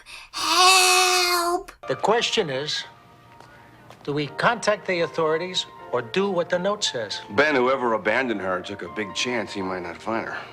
Yeah, but he did. And whoever wrote that note is obviously in a lot of trouble. So I think maybe we should wait the 24 hours, and then if they don't show up, we can call child welfare. I had a patented way of keeping Hobie from crying. Mitch, he's 10. You should not still be handling Hobie like that. She keeps calling me names, Shawnee. She's a bully. Look at how good I am at taking care of children, Shawnee. I'd be a great father. Ow, she tried to breastfeed off of me. You know, somebody had to do this for you. And that's probably why I was put up for adoption. Yeah, that's the reason, Eddie. Hi, Mom. I'm a sex symbol. Ow, your milk got in my eye. It's just that my wife wanted to give her up for adoption, and I just... But things are okay now, so I'm here to pick her up. That speaks to my personal story. Everything's A-okay. Can I have my baby back then? Nah, she's dead. Actually, the father was attempting to kidnap the child from the mom. That's a good reason not to go to the police. Will either of you adopt me? Meanwhile, Gail has showed up for the reunion. Out of my way, Hobie 2! This is personal. I can't believe you just... Please take me back, I'm so lonely. My last date was a murder. Check it out, fellow young person. Dad, you're 40. I can replace you so fast. As you can see, Gail is pursuing her career in professional ice skating. Sex guy! This episode, Mitch reveals that lifeguard Old Man was his guidance counselor. And I guess this random extra lifeguard we keep seeing also went to high school with him. Weird how everyone has this convoluted web of connections with each other. Who is this? Hahaha, we're idiots.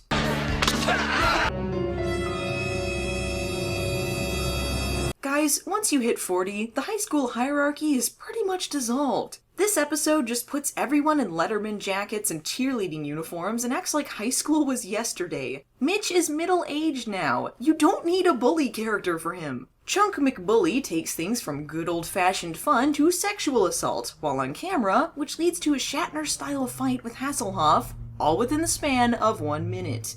Welp, things escalated quickly. You always thought you were a hotshot, Buchanan. Well, you ain't nothing. I own 3 auto parts stores, and I make more money in a month than you make in a year on the beach. No wonder she dumped you. This is just a ridiculous premise. Grr, that really turtles my neck. I can see why Mitch didn't want to come to this reunion. Everyone's talking about how cool he is, he recently lassoed a bull single-handedly, and a man is jealous enough to fight him over his ex-wife. What a loser! Guess there's nothing left to do but bless everyone with his singing at their insistence. This is a tough time for one Mitch Buchanan.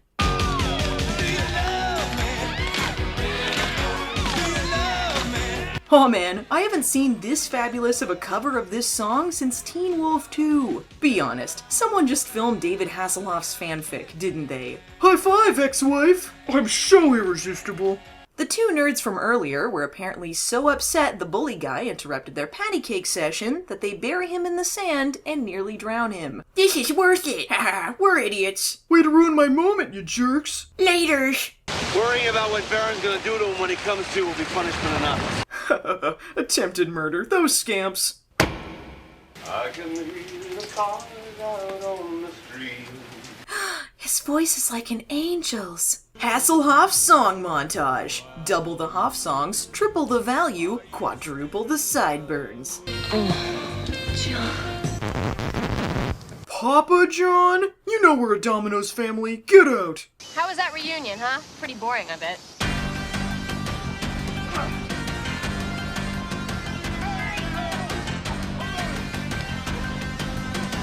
It had its moments. The hell? Next time on Baywatch, Mitch is challenged to a samurai fight with a Japanese drug lord. Meanwhile, Ben has flashbacks or something. I'm so old.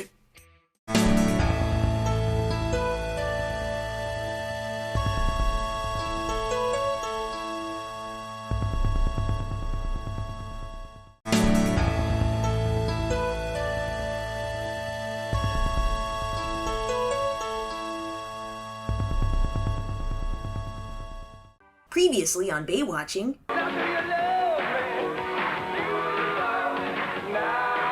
And now back to the show. Now, you guys want some autographed pictures?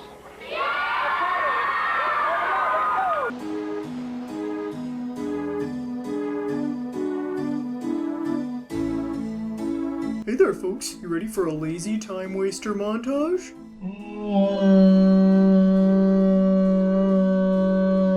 Please put me down! I will feast upon your flesh! It's me again. Am I a main character yet? Uh-oh, SpaghettiOs! Rocks of Doom, fake prop rock. This is a recipe for Kid-zaster. My save! Looks like I got here just in the mitch of time. But one guy is not happy about this save. Not in the slightest. Dun dun dun! Give me that beer, what are you thinking? I don't know how Mitch misses really obvious Shang Tsung over there, especially not with that styling outfit. Eventually they meet up, and man, Cary Tagawa is awesome. He's way better than this show deserves, which is why he'd go on to superstardom fame in Space Rangers the next year. Wow, you guys gotta try this. His character's name is Sato, and he's one badass mofo. Smoke up, kids. You're a bad influence, Shang Tsung. Am I your girlfriend? Shut up and drink your Coke. Hello, sir. Is your refrigerator running? I think so. Well, then you'd better fix it. Oh, damn it. Hey, wait a minute. Is that you, Sato? Shut up. My shirt is open. So these two have a hilarious history in which Mitch got Sato's drug-selling ass thrown in jail. He busted his operation, refused a bribe, and single-handedly took him down after he tried to murder a useless cop. Garner is liable to be feeling pretty silly right now for telling the lifeguards to stay out of police business. For what are lifeguards but policemen of the sea? Mitch and Hobie take Kay out the next day for some burgers, apparently in the middle of a 4-day binge-eating session where every scene must be a meal of some sort. Rapide Toro Burgers!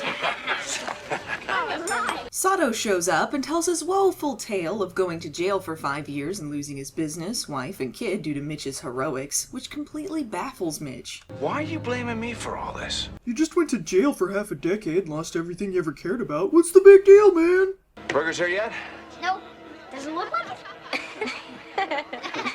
I swear, Hobie, I will hand you over to that psycho in 2 seconds flat. Meanwhile, Shawnee wants to learn how to surf so Eddie will stop whining at her. And who better to teach her than Lifeguard Old Man, a character who has to use a cane to walk. Did I ever tell you about my childhood, Shawnee? That's okay. No, I assure you, it's deeply uninteresting. You're even reusing the montage song from the beginning of the episode. Get off the screen, old man!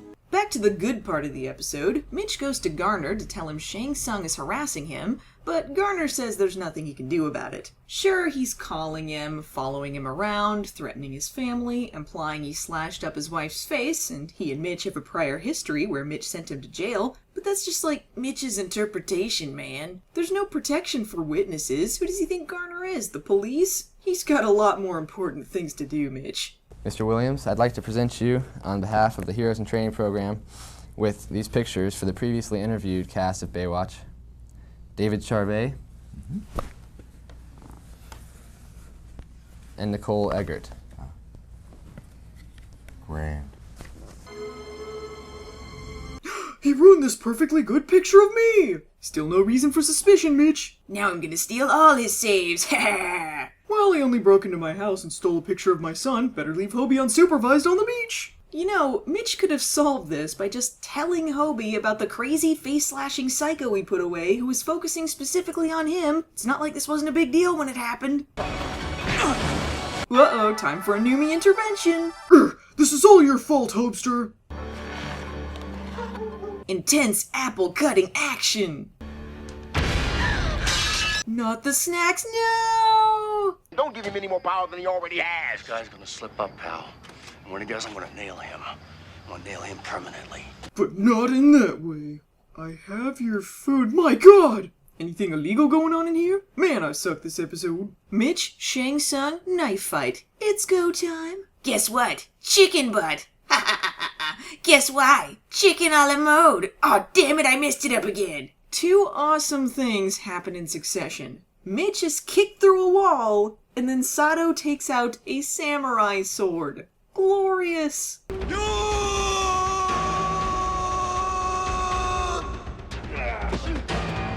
Mitch should have known better than to meet up with Sato at his empty box factory. But what happens when he takes things on over to his domain? Looks like you're all dried up. I mean washed. Damn it. What have you idiots gotten yourselves into? My dad is over. Shut up, Hobie.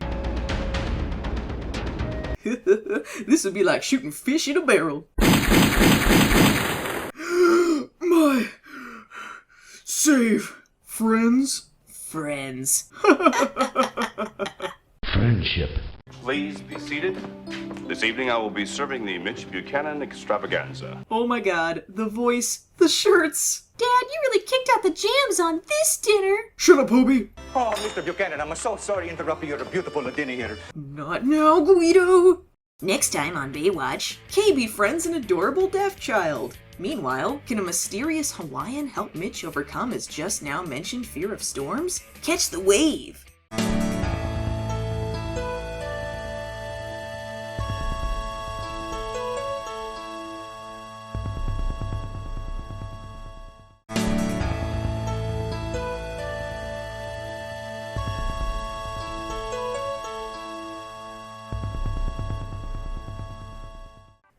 I sure do love being Mitch's girlfriend, or whoever the hell I am. Children of the Corn!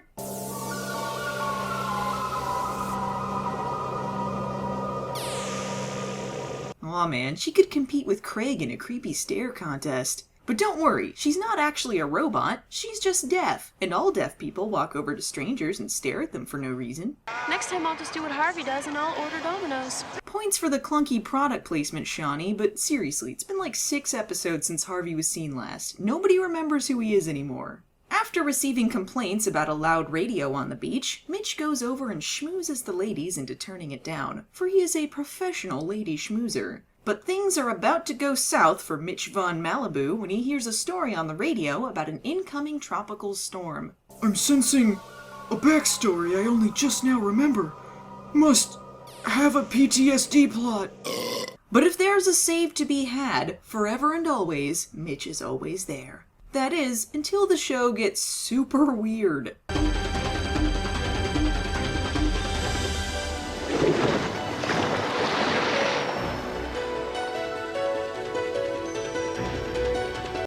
He's gorgeous! Ladies? And he hands off the save and disappears into the water like a fucking merman. What even the hell? One fine day, love came for me. Later on, Mitch compares the mysterious Hawaiian to a god, because as we all know, Mitch is very familiar with Hawaiian gods. So Mitch botched the rescue because when he was 7, he saw a huge wave caused by a tropical storm and a little boy got killed. And I've never seen a tropical storm since. I don't know, as far as PTSD plots go, this is kind of weak. I can't even really call it a genuine PTSD plot, it's more like a vaguely bothered plot. This is just like Mitch being inconvenienced by a childhood memory. Meanwhile, Kay befriends the deaf girl, named Lily, and we also find out she knows sign language, because that was always a thing. Lily's parents don't want her to learn sign language because they want her to be treated just like everyone else, so it's up to Kay to change their minds. There's not a lot I can make fun of here without being a raging asshole, so instead, I'm gonna give you some cool trivia facts. The little girl is played by M.A. Walker, who is actually deaf, blind in one eye, and was born without hip sockets. She didn't have much of an acting career, but she's done extremely well in gymnastics. In 1999, she was in the Junior Olympic National Championships, meaning she's one of the very few disabled gymnasts to compete nationally. And that's pretty damn sweet. Here's Mitch eating a burger and crying for no reason.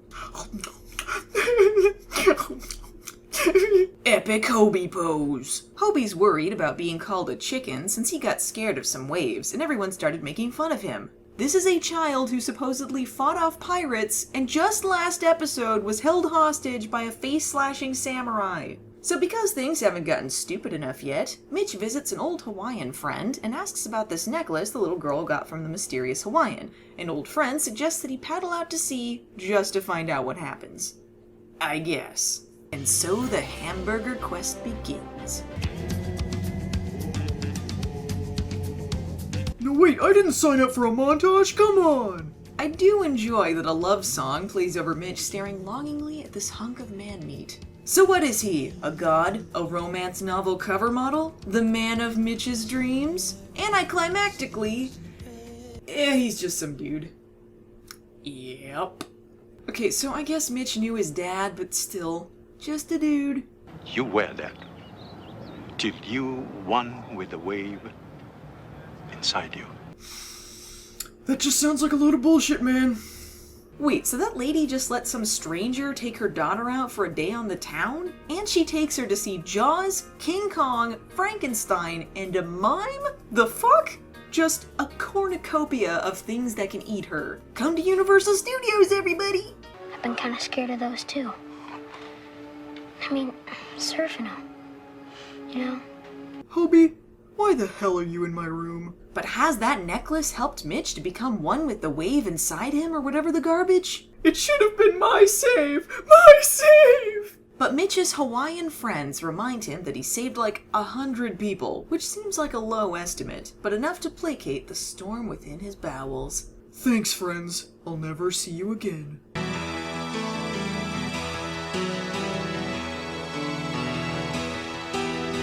My save, stupid kids! Boy, I sure am proud of me. I've inhaled so much water. Look.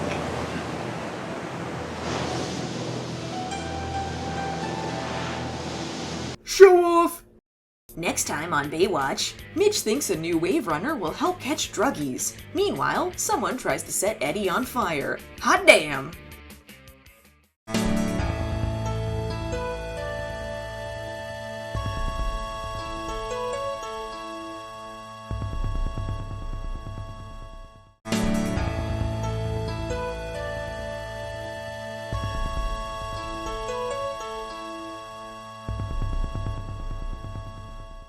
Something's been missing the last couple of episodes. But what could it be?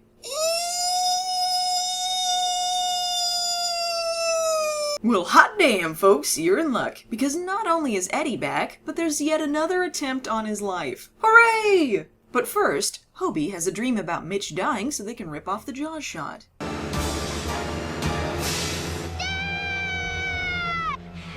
He tells Mitch about the horrifying dream in which his head is cracked open like a freshly sliced melon before his very eyes, but all Mitch gets out of it is that there was a Wave Runner TM involved. This is the perfect opportunity to shill Yamaha again. There was so much blood. Shut up and eat your Dominoes. Speaking of people who have disappeared off the face of the planet, after about half a season, Captain Thorpe is back. The Captain Thorpe fan club can celebrate the great news.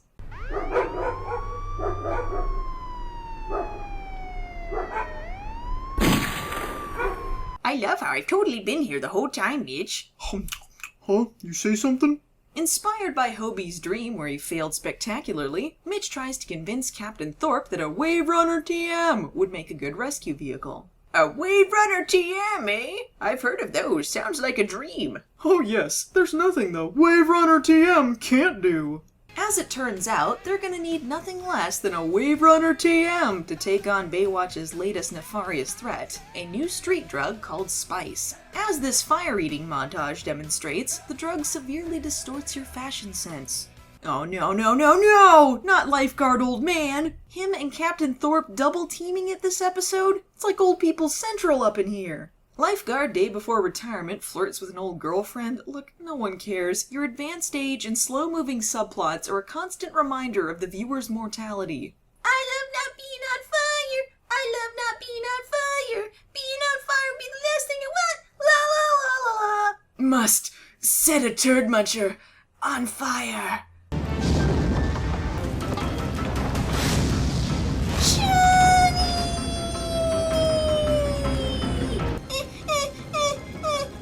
Not the rescue kid, no! To be fair, Eddie was really not doing a very good job watching the beach. Eddie goes to whine about it to Shawnee and Mitch, but Mitch don't care. Mitch, the guy burned down my tower. Yeah, I know. What are you doing? Your hair got a little singed. He nearly died.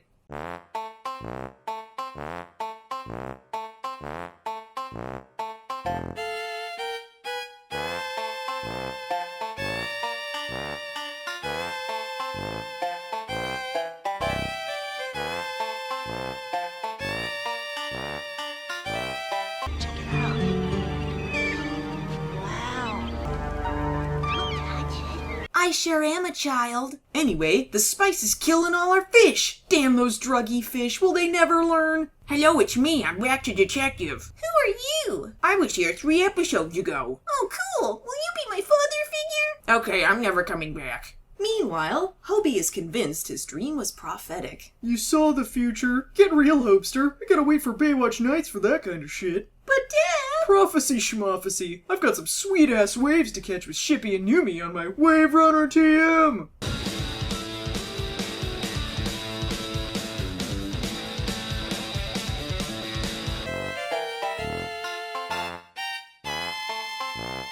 You know, I've heard of putting spice on fish, but never to the point where they've OD'd. Man, Shawnee is just full of one-liners this episode. Arson, mass fish graves, what isn't a barrel of laughs? Dad,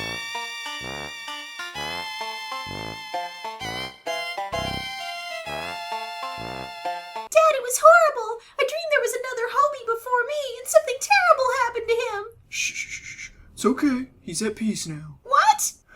You little rapscallion. Night.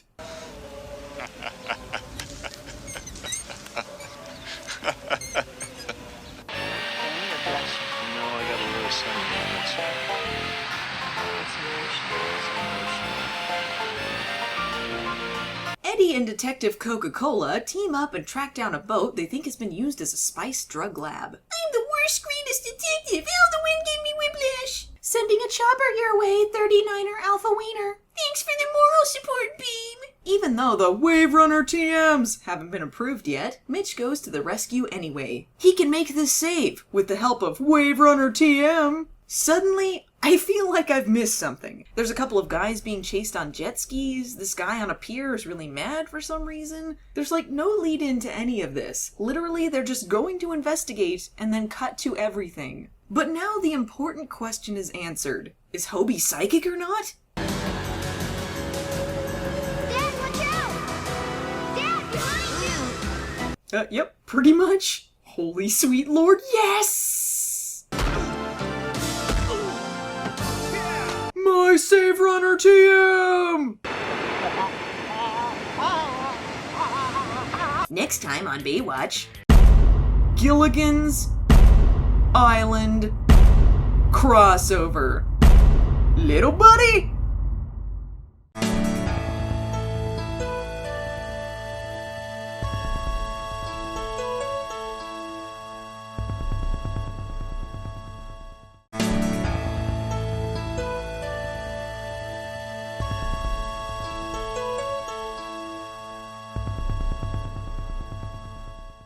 I'm not gonna lie, folks. This episode's a pretty enormous milestone for me. Basically, I went into this thinking, if nothing else, I gotta at least make it to this one.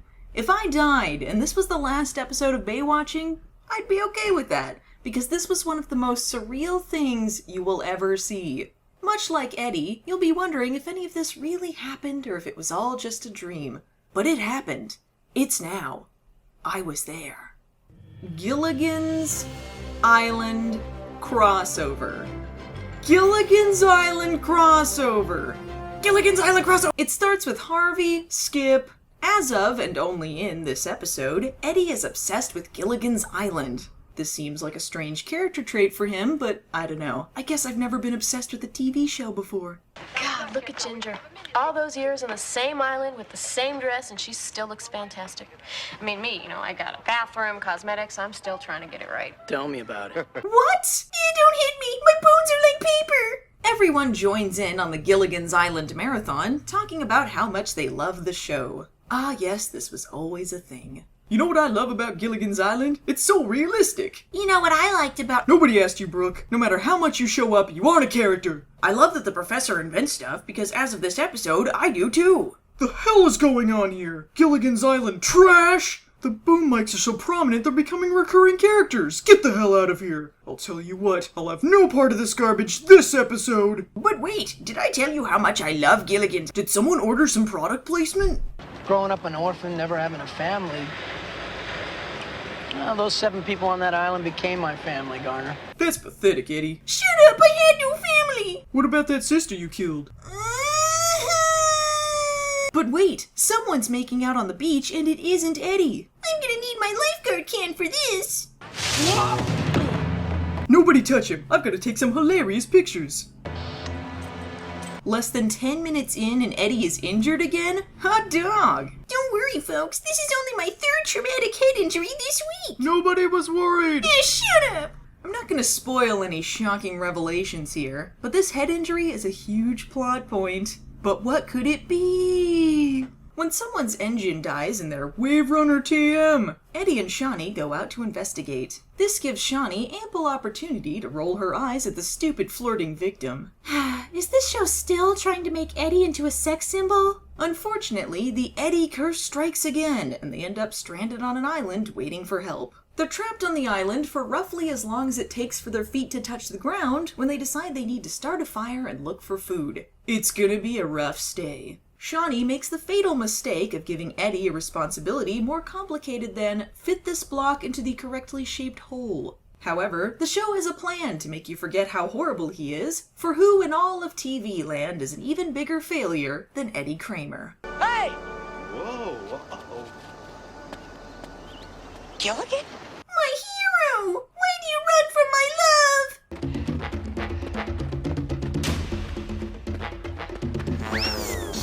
They just pulled the old banana peel gag on Eddie. Oh my god, oh my god, oh my god. It's hard to determine whose stupidity nearly gets them killed, Gilligan's or Eddie's, for both are worthy contenders. It's like the World Darwinism Championships. Fortunately for them, they're saved when Mary Ann shows up. Man, this episode has all the classic Gilligan ensemble. Gilligan, Mary Ann, that rock over there. Mary Ann reveals she and Gilligan took a boat to try and get help and got stuck on another island. How many of those nearly 30 years did the rest of the Gilligan cast wait for them? Surely some of them have perished by now, still holding on to the hope that their friends will send rescue their way.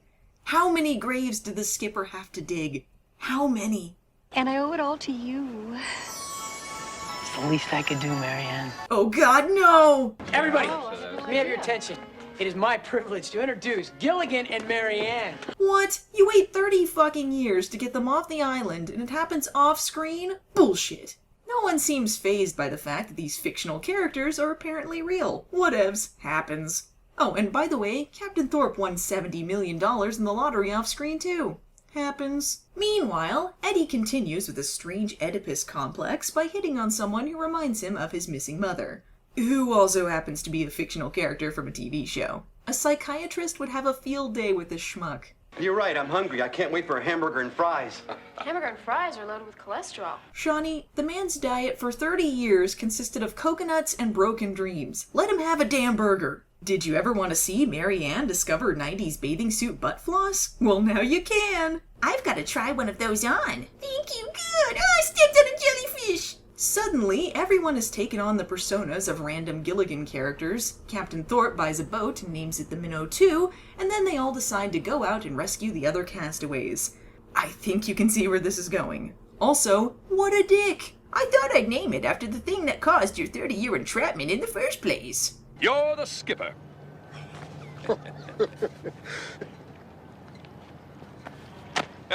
Garner, the man must be severely malnourished. Don't hit him. Since you never finished high school, you're the first mate. For some reason, I'm really happy about this. I was an orphan. I hope you are ready for some slapstick, folks, because this episode is a non-stop yuck fest from start to finish. Please don't do this to me, Baywatch. I love Marianne. You're doing it! Gilligan decides he loves Mary Ann too, which, to be fair, Eddie takes pretty well. Gilligan decides to tell Mary Ann he loves her, but this episode is an affront to God, and so they're left to contend with the fury of nature itself.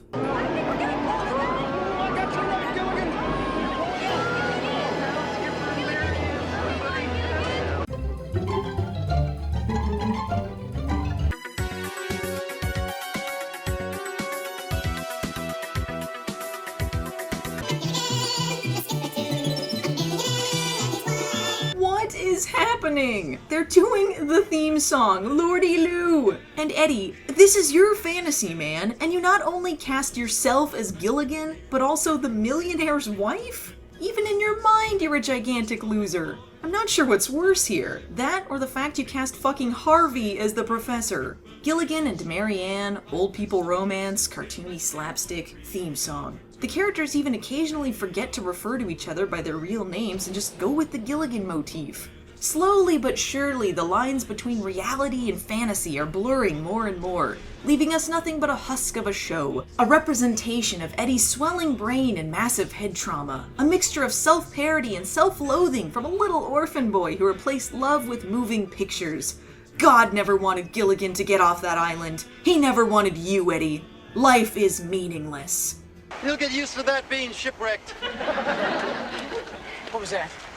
You'll get used to that, too. Weave them together for wall panels with the hemp. Oh, I've always been good at hemp. Was that a pot joke?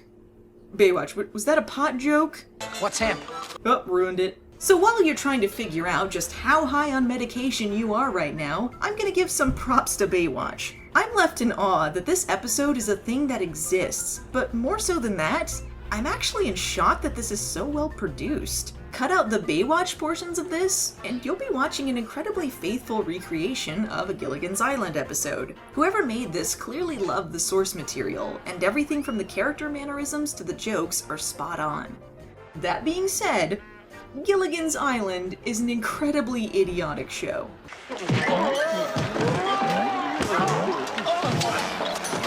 But let's get to the worst thing you'll see all week, folks. Eddie is showing Mary Ann all about mouth-to-mouth resuscitation, and Shawnee and Gilligan decide to make out in jealous retaliation. That all leads to this. What are you doing? I think it's fairly obvious. Are you jealous yet? I'll show you how jealous I am. I think I just threw up in my mouth a little. So, at what point do you think? Did the Baywatch writers sit down and go, hey, you know what'd be great for a Gilligan's Island crossover episode? Yeah, let's have Shawnee and Eddie have a make-out contest with Gilligan and Mary Ann, played by two actors who are 20 to 30 years their seniors. It's just stupid enough to work. How could this get any worse? We want you to marry us. What?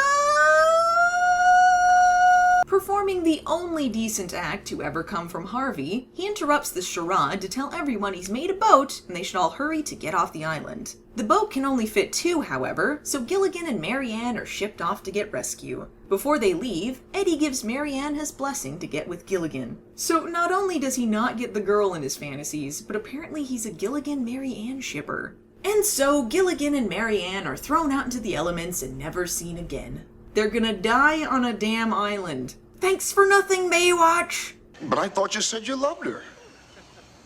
Maybe I did. Maybe I always will. Baywatch, you stop this right now!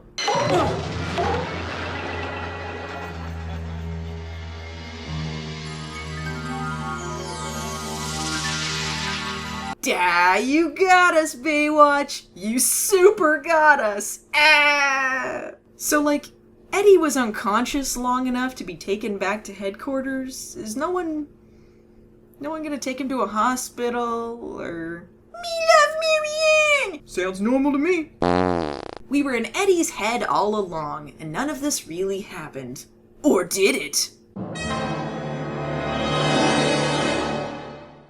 No, that's fucking moronic, Baywatch.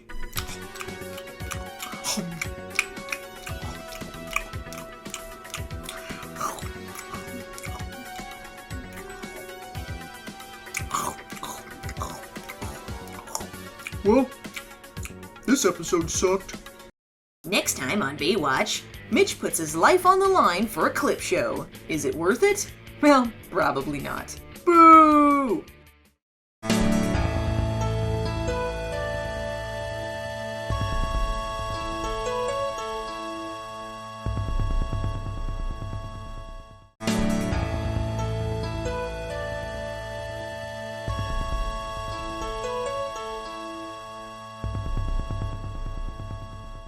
You ready for a clip show? It's lazy, yeah, it's lazy. I'm surprised we made it this far into Baywatch before we got to one of these, honestly, so hey, kudos, Hoffmeister. There's at least a plot to this, so I gotta give them A for effort on that front. I mean, we could have just had characters at a barbecue going, hey, remember when Jill died? Our framework begins when Mitch is having another pissing contest with Hobie. I meant to make that move, dude.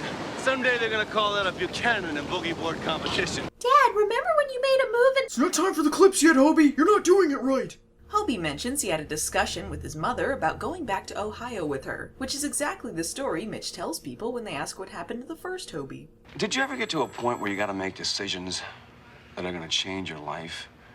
You don't know if you want to make them? Mitch, I don't have time for this period talk. We're on the clock here. Don't you have a real dad to talk to? Mitch has gotten a letter from Craig, and apparently he sent him a promo shot from the Snake Eyes episode to try and pretend Gina hasn't gone to visit her sister. She's also pregnant, which means apparently they finally got around to making baby, and Craig is totally gonna talk about his kid when he comes back.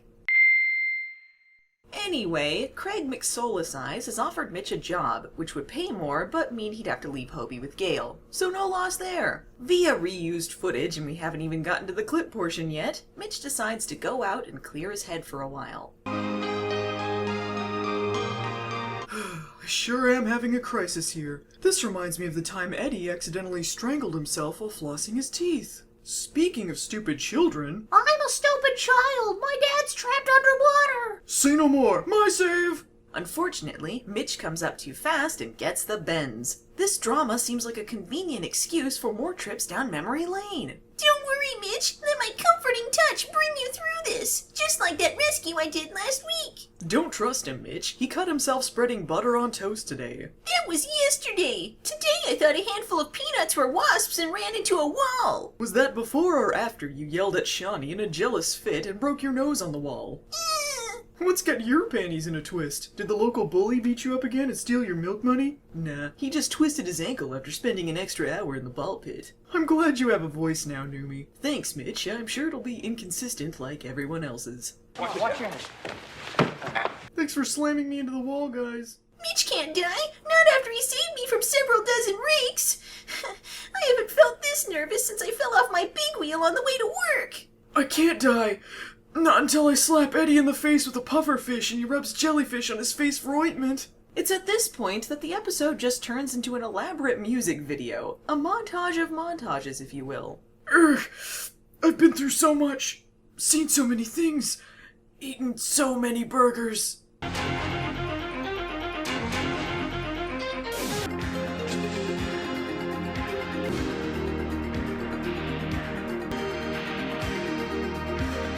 Hobie.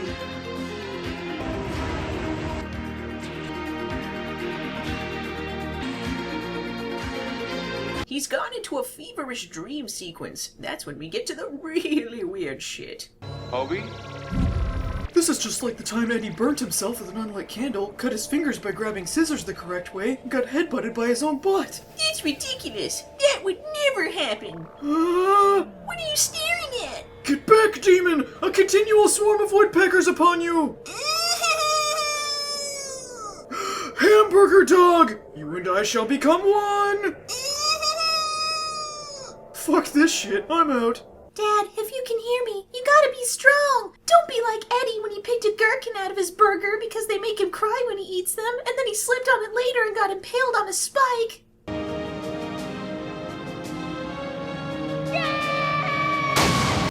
Okay, just shut up, Hobster. Things are just great. Like that time Eddie tried playing badminton, went for a high overhead swing, and fell down a mountain into a cactus patch. Fair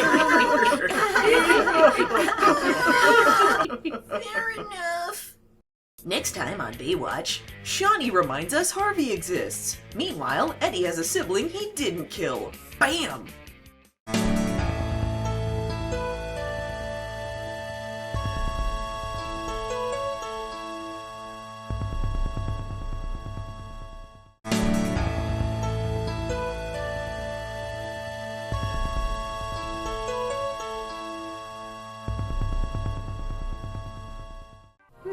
The song says artsy, but the footage says shameless.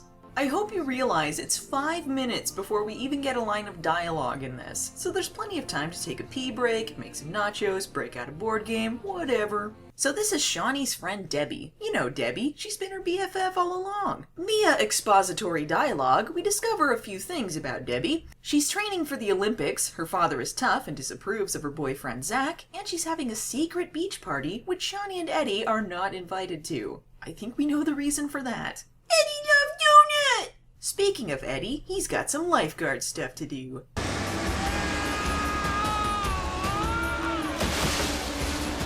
Eat my seawater, dweeb! What the hell was he doing out there without a life vest? If he were wearing a life vest, he wouldn't have smashed into those rocks! Anyway, this rescue is a springboard for more important plot elements, because rescue's got nothing to do with lifeguarding. The two guys involved happen to be brothers, which makes Eddie suddenly remember that he has a half-brother named Bobby. Ew, I ate ice cream too fast, got a brain freeze, and fell underneath the lawnmower! Don't worry, Eddie. I'll always take care of you, just like you take care of our sister. Where is she, by the way?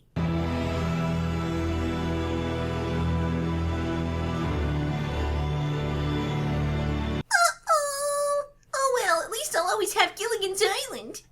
I wish I didn't eat that whole onion for some reason. As it turns out, Eddie's brother is mentally unbalanced. Well, if there's anything Baywatch has proven, it's that it knows how to tackle tough issues. And if they can't handle schizophrenia, I don't know who can.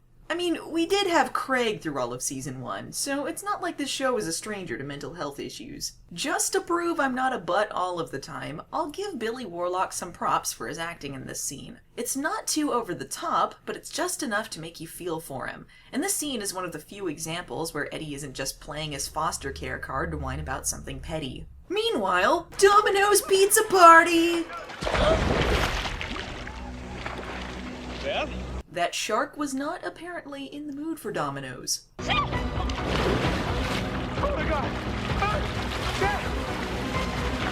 I can't save her! We didn't try very hard. I called her name and swam away. What else could I do? Oblivious that her BFF Debbie has become shark bait, Shawnee joins Eddie to go visit Bobby. He's been put on a new medication, and one of his caretakers suggests Eddie take him for the weekend. As he can pick him up like a small child, Eddie feels right at home with him. I just want a parental figure in my life!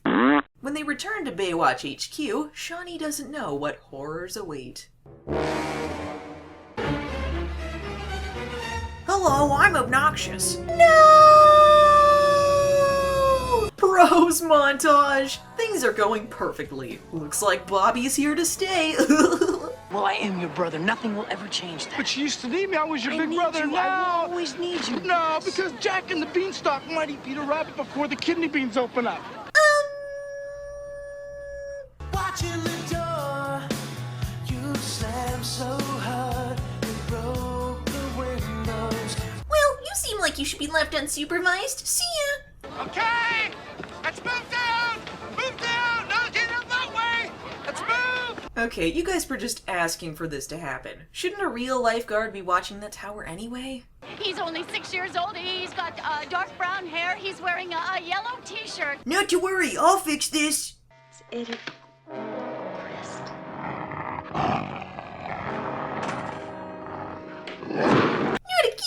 I'm gonna be relegated to phone duty for this one, and then I'll completely disappear like Sid! Meanwhile, Shawnee's found out her friend is probably dead and goes with Harvey to try and find the body. This proves to be very economical for the show because they can use clips of Jill dying to pad out the runtime and simultaneously give the audience a good laugh. Plot twist! Debbie faked her death in order to run away with her boyfriend Zach to, like, I don't know, the same beach where I'm sure she'd never be discovered. Sorry, Shawnee. Court had a friend who faked his death for selfish reasons first. Looks like you came in second again. Daddy? I never realized how much you look like Tori from Saved by the Bell. Meanwhile, this is still going on. I think my favorite part about it is how comically tiny Eddie's jacket is on him. Pretty sure he borrowed that from Baywatch Ken. Why does Eddie call backup when he sees him? Does he know something the audience doesn't? Oh, well, there you go. Looks like Hobie isn't the only one who's psychic.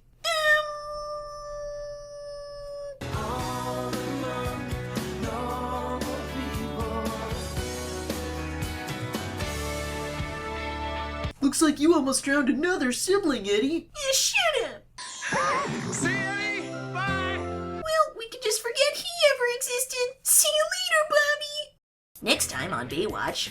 Two burglars hide their stolen jewels under a tower. Meanwhile, Eddie is jealous of another weenie who wants to steal Shawnee away. The stakes have never been lower.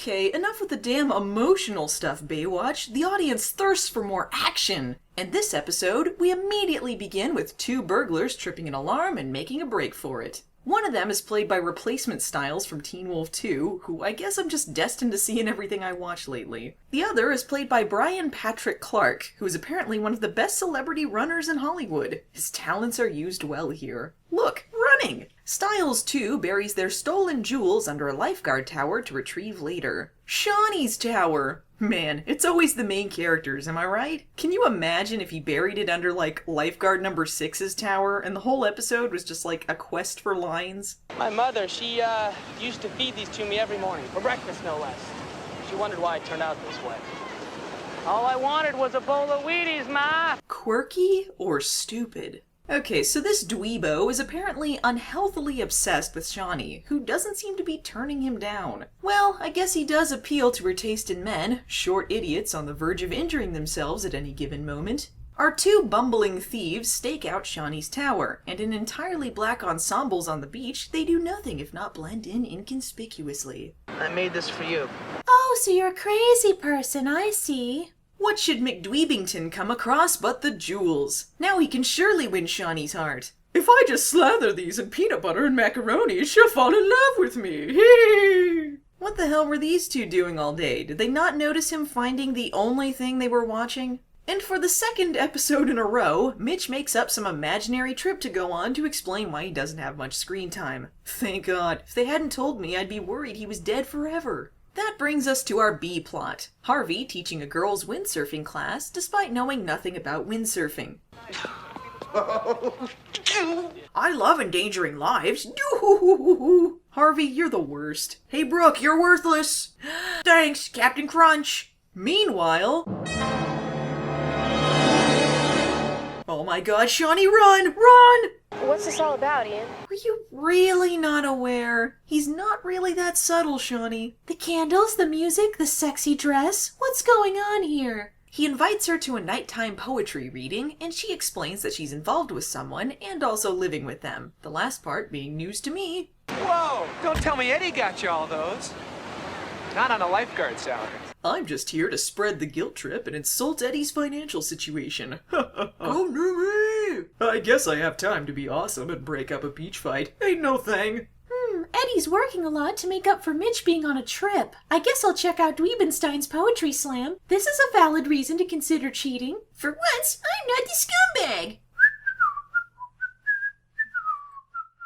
Yeah, he's only met you alone in the middle of the night dressed like Willy Wonka. Seems like a good idea, Shawnee. I showered, I shaved, I cut my hair, I put on my tux. Why? He's got a romantic gazebo set up for you. You cannot feign ignorance anymore, lady. We're not allowed to drink on the beach, Ian. Just a sip, that's all I ask. It's not roofied, I promise. Well, I trust you.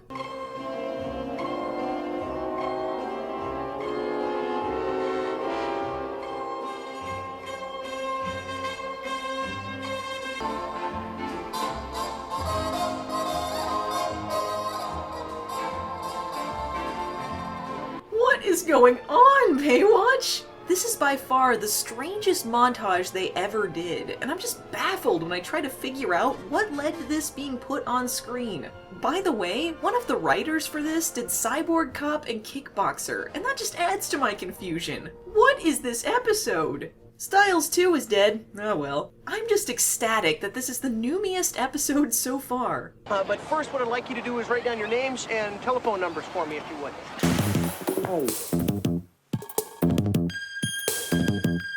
I haven't showered for a week and I slept in my suit on the beach. Are you in love with me yet? Here, allow me to send you a mixed signal. I'm gonna miss you, Shawnee. You'll always be my inspiration.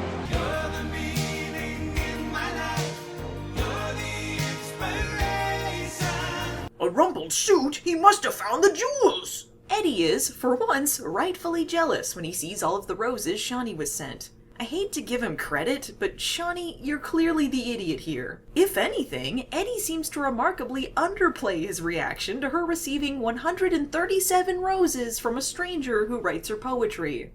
It's not a big deal. I know I'm the biggest sex symbol on this beach. Ew, I chipped a tooth while I was talking. Walking down a sidewalk montage. Shawnee finds out where Dweebster lives, and it's like some crazy inbred person shack. I'm halfway expecting her to find a necklace made out of human teeth in there. Hand over the jewels, Dweeblestiltskin. I'll do anything, just don't steal my stamp collection. It's worth tens of dollars. Luckily, I'm a celebrity runner. Ha ha ha ha ha. Garner, Shawnee, and the Dweeb Knight take off on a four-wheeler chase to catch the robber and retrieve the jewels.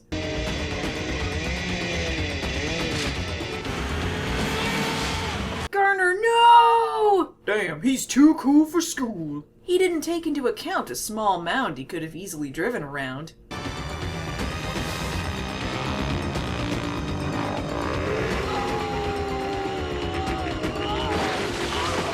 So really, he just sort of caught himself. What's that you've got, Shawnee? Oh, just a creepy model of a lifeguard tower made out of junk by a crazy person as a token of their affection for me. That's cool. I found a neat-looking lizard today. Cool beans! I've died from secondhand embarrassment this episode. Next time on Baywatch, Hobie is made ill when someone dumps some toxic chemicals. So let's follow this random guy as he tries to figure out what's going on. Sick!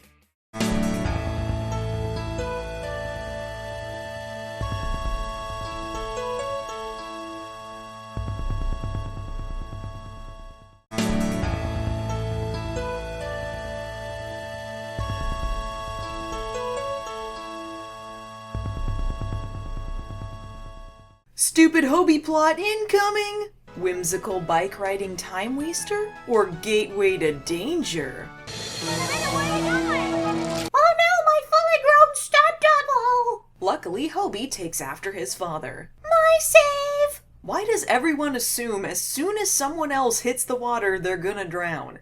I mean, she is, but still. Hobie gets the save, moving on. And then the little girl drowned. Classic! I like to think lifeguard old man just refused to act for this scene. Nope, not gonna do it, grumpy today. This guy here is Lane Brody, played by an actor previously seen as Court's old buddy. Now he's stretching his acting chops, and he's everyone else's old buddy. You know what that means. Something bad gonna happen to this guy. He's an international hero, part of a team called Green Force, a radical ecological conservation group that sinks ships and saves seals.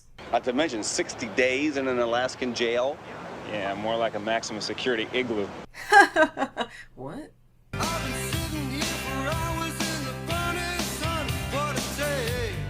Maximum Security Igloo asks for Mitch's help in blowing the whistle on a plastics company that's doing some illegal dumping. On the one hand, stealing and trespassing, but on the other, lots of save credit. I could get free burgers for life! It's gotta be done in secret, though. No credit? No deal, pal. Hobie having fun montage! We'll put a stop to that real quick. Turns out he has a hilarious severe mystery illness. Would you help him take his clothes off? Okay? Okay.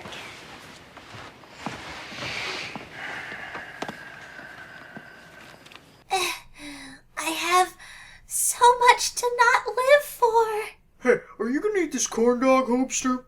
Anywho, it turns out Hobie and his lady friend were exposed to toxic chemicals in the water and they're rushed to the emergency room. However, they must not have had the hospital set that day, so Mitch is just gonna relay all of his hospital stories to various characters on the beach. Huh? Oh yeah, Hobie 2's still in the hospital. I got a backup in case he kicks the bucket, no biggie. Looks like it's time for old friend Lane to investigate. Look at that disguise! He's like Clark Kent, if he were lame and his superpower was undressing kids creepily. Professional glasses wearer, thank you. Hello, professional glasses wearer. I can't believe this worked! This was an incredibly flimsy disguise for someone who's an ecological terrorist celebrity. Have you... I suck! But I'm an old friend of a main character! Could you read me a story? Yeah, sure. Which one? You choose. Read your story, sure. Anything else for the little prince, you son of a bitch? Once upon a time, a little kid who wouldn't go to bed got thrown in a wood chipper. The end. Night! Captain Thorpe shows up to tell Mitch that the explosion released a whole new slew of chemicals into the ocean and the beaches need to be closed down. This is the last episode we ever see Captain Thorpe, so I'm just gonna assume he was killed by the plastics company for knowing too much. R.I.P. Captain Thorpe, you sure were a midlife crisis. In a twist nobody saw coming, Lane is now in a coma. He can rest easy knowing his body is super biodegradable. Mega introspective Mitch shutting down the beach plus explosion plus hospital recap from literally 1 minute ago montage. This time, it's personal. Okay, things escalate very quickly here. See if you can follow what's happening. Can we see him? Sure, in a minute. He's with his priest right now. Go ahead, I'll wait. His priest? He's not Catholic. He's not?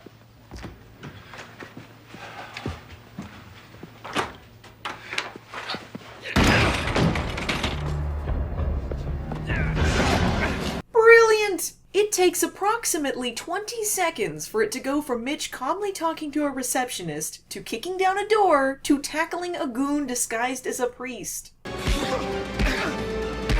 Take that, pollution! And everyone just leaves him alone in the room with his would-be murderer. Mitch decides to investigate on his own because the police are just too damn slow, stupid Garner. It's okay to conduct illegal investigations if you're Mitch, but if Lane does it, it's a bad idea. No way. Forget it. You're not doing it. At least not without me. No, you can forget that. No, I won't forget it. No, you forget it. Forget about forgetting it. Forget that you told me to forget about forgetting it. Forget you. I'm forgetting first. I lost track of who's forgetting, but I'm shouting the loudest. Forget. Was that lady in the men's room? You're under arrest. An alarm. Where's it coming from? You.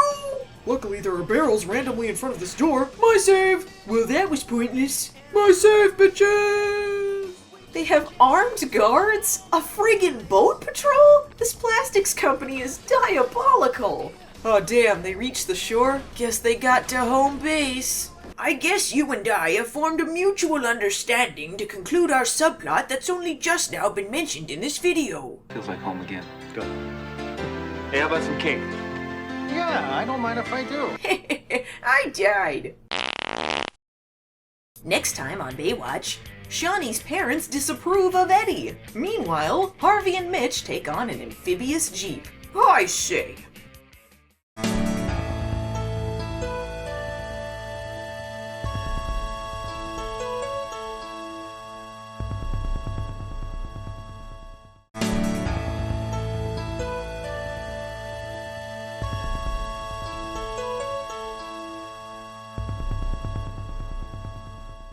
Look, Baywatch is a show about lifeguards. They sort of have a limited pool of things to choose from that fit into their theme, so this is going to be a cool beach transportation episode. Usually this kind of thing is to plug some sort of boat or jet ski or something, but this time we've got something even better. An amphibious jeep! It's a jeep, it's a boat, it's all mixed up! On the road to Amphibious Jeep, the show displays a shocking sense of continuity by remembering Harvey has a gambling problem. Harvey is short on cash when Mitch comes to collect him for duty, so he convinces him to let him gamble his Rolex watch in what he claims is an unbeatable hand. Okay, first of all, Harvey's the worst, and shame on Mitch for forgetting that. Secondly, the show wants us to believe that Mitch owns a Rolex, and he wears it to work? Harvey actually wins the hand, and we see a tab cola, two things thought myths until this day. Cash me out. Cash me out. I think we know who's behind that mask. Hobie? Jason, do us a favor and blow Harvey away, will ya? The robber steals their winnings, and their watches, and takes off in his awesome Jeep boat. Come on, what are the odds of me winning big than getting robbed by Jason, who's driving a van that turns into a boat? When you put it that way, our plots sound kind of stupid. Meanwhile... So did you do anything last episode while I was gone, Shawty? I just went undercover to expose a plastics company that was dumping chemicals, got shot at, and was in a boat chase with Mitch. Cool, whatever. I made a sandcastle. In another display of continuity, they remember Shawnee's disapproving father, but now she also has a disapproving mother. She forces Shawnee to follow in her footsteps by wearing giant shoulder pads to dinner. Eddie's got no idea what to do at a rich person house, and he's committing all sorts of faux pas. So what do you do with your wads of cash, Edgar? I went myself. May I be excused? Well, I wouldn't exactly call lifeguarding a career. Ah, so this is also a Lifeguards are Scum of the Earth episode. I thought the boom mic already taught Shawnee's dad this lesson, but oh well. Lifeguarding is for poor people. Lay off me. I was in foster care. Eddie yells at them for always disapproving of him and sort of breaks up with Shawnee before leaving. Overreaction? What's that?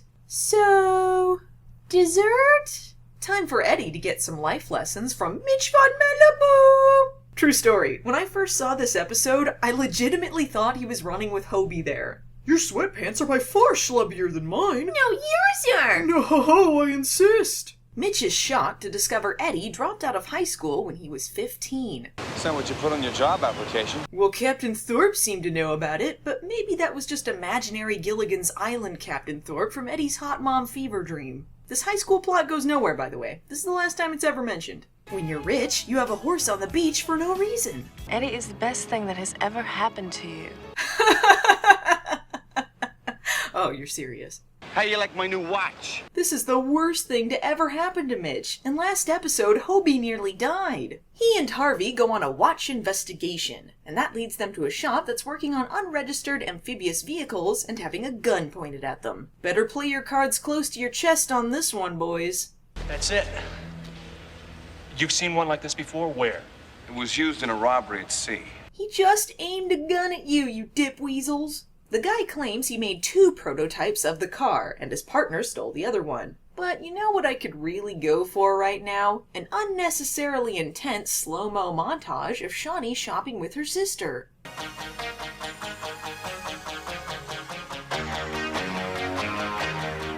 You guys remember at this point of the story that Eddie is technically broken up with Shawnee, right?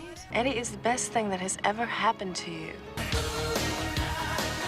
Well, Eddie's body's not even cold yet. Have you met handsome McMarriage material, Shawnee? He's not dead, Dad. Oh, well, you can't have everything. Remember Fab Hair McGee here, folks. He's gonna be the bane of my existence come Baywatch Hawaii. Shawnee's sister, in a misguided plan to get Shawnee and Eddie back together, invites Eddie to the party without her knowledge. My God, he's closing in on the hors d'oeuvres. Fetch me my shoeing broom. But uh-oh, Shawnee's sister gets stuck in the bottom of the pool and nearly drowns. Luckily, the scum of the earth was invited to the party. Someone call a lifeguard! This is the world's strongest pool drain, I gotta say. It could suck Eddie inside entirely. They managed to get her out, and the show utters what I consider to be one of their most iconic pieces of dialogue. Look out, Eddie. Gary, no! I'm a doctor. And he's a lifeguard.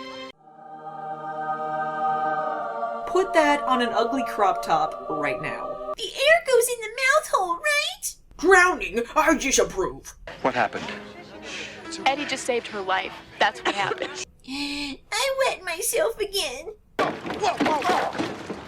I'm sorry. I'm such a loser. Shut up.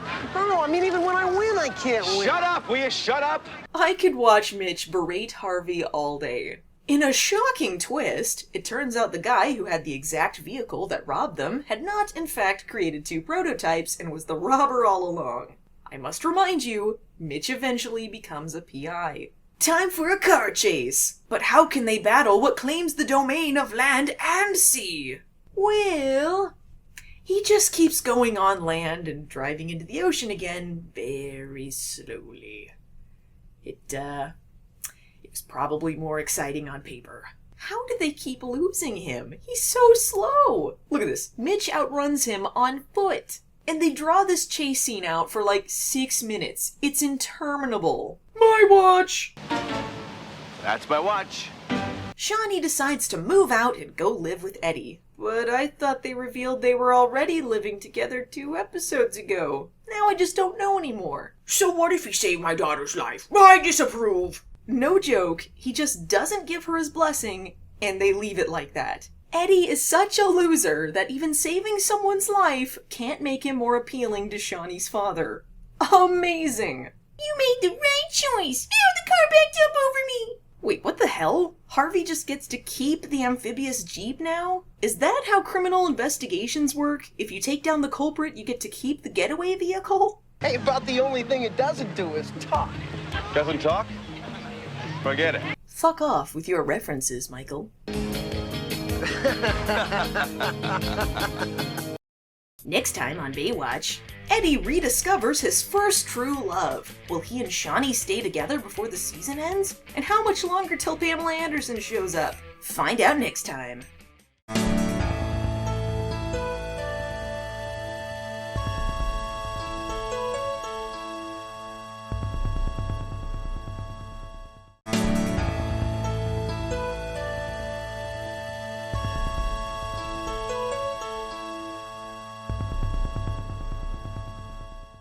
I can't believe we're already at the finale of Season 2. It only seemed like a million yesterdays ago that I started this series. And thank God our last step this season is Eddie-centric. Hi, I'm a sex symbol. But first, here's an uncomfortable close-up of Harvey spying on models. Gah, why do you hate us, show? Hey, I'm quirky. Looks like I've got a fresh victim. I'm the worst. Shawnee isn't sure where her relationship with Eddie is going. Are they living together? Aren't they? Did they get engaged at the end of last season? Who is the jealous asshole this week? So they take Harvey's advice and visit a fortune teller. Shawnee, you don't need a fortune teller to tell you your future's fucked. You're dating Eddie and you took advice from Harvey. Those guys are like walking mummy's curses. Whoever interacts with them is a target for extreme misfortune. Psychics are a bunch of BS, Shawnee. I visited a psychic once and she told me I'd be a loser who would never hit puberty. And look at me now. By the way, this fortune teller, Tony Basil. Yeah, Mickey Tony Basil. I don't know, guys. You got me. That's ridiculous, guys. The only psychic on Baywatch should be Hobie that one time. Until Baywatch Nights when they have a recurring psychic character. But apparently Tony Basil is the real deal. I see a beach.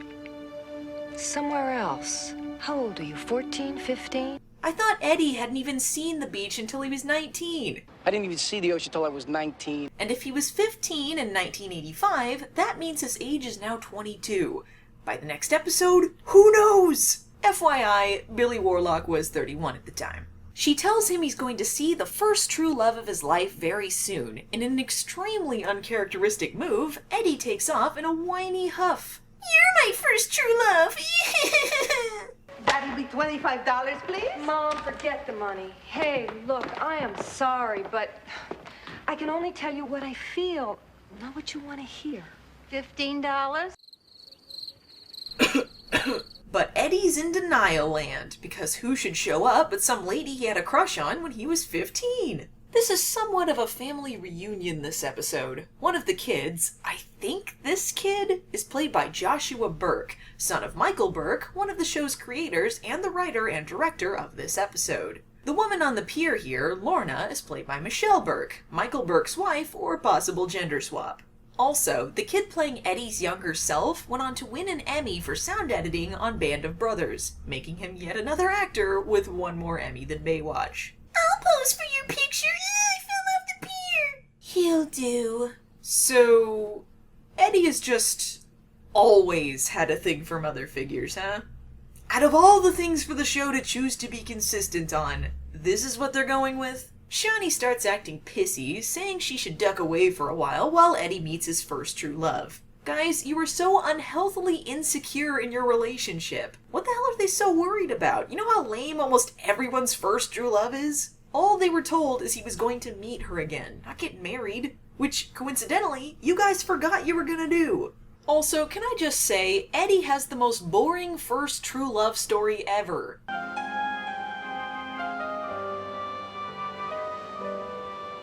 In the present, Lorna acts like she's never seen Eddie in her life, and rightfully so. When I was your first true love, I was the same age I am now. Don't you find that attractive?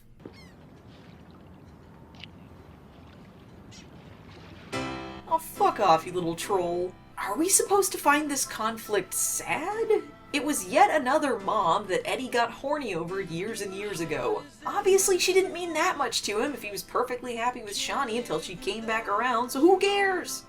It looks nothing like me. That summer was the last happy time I can remember. She says as if she's on death row. I guess I'd be pretty depressed about my life too if that was the last happy time I could remember.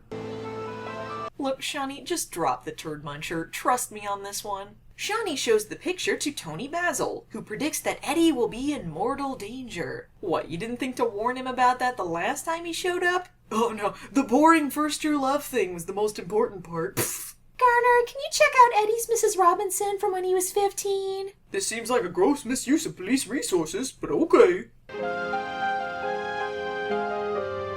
God, this episode plays like a funeral. This is where things get really fucked up. So in the past, Lorna got a devastating phone call that the man she was cheating with wasn't gonna leave his wife, and then she and Eddie did it.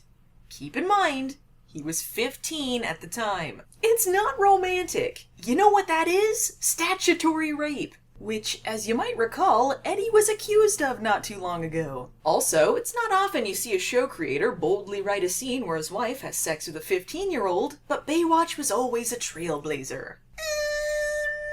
Did I just break my hymen?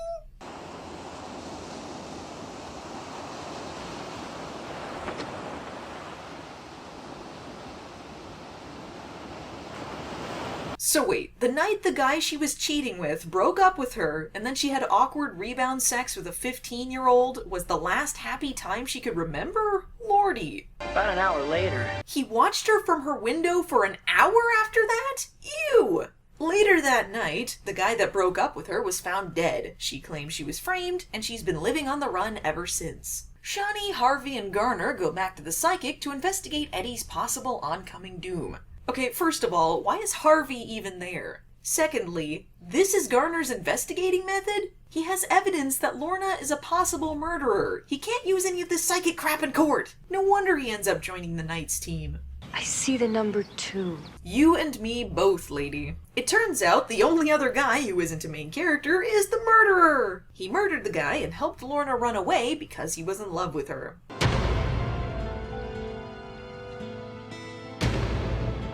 Rescue you, my lady. I stepped on a splinter and then slipped on some marbles and ran into a fruit stand and got seawater in my eyes and ended up landing in dog doo-doo. You had sex with this guy? Joke's on you. I'm used to having to chase people who are leaving me behind.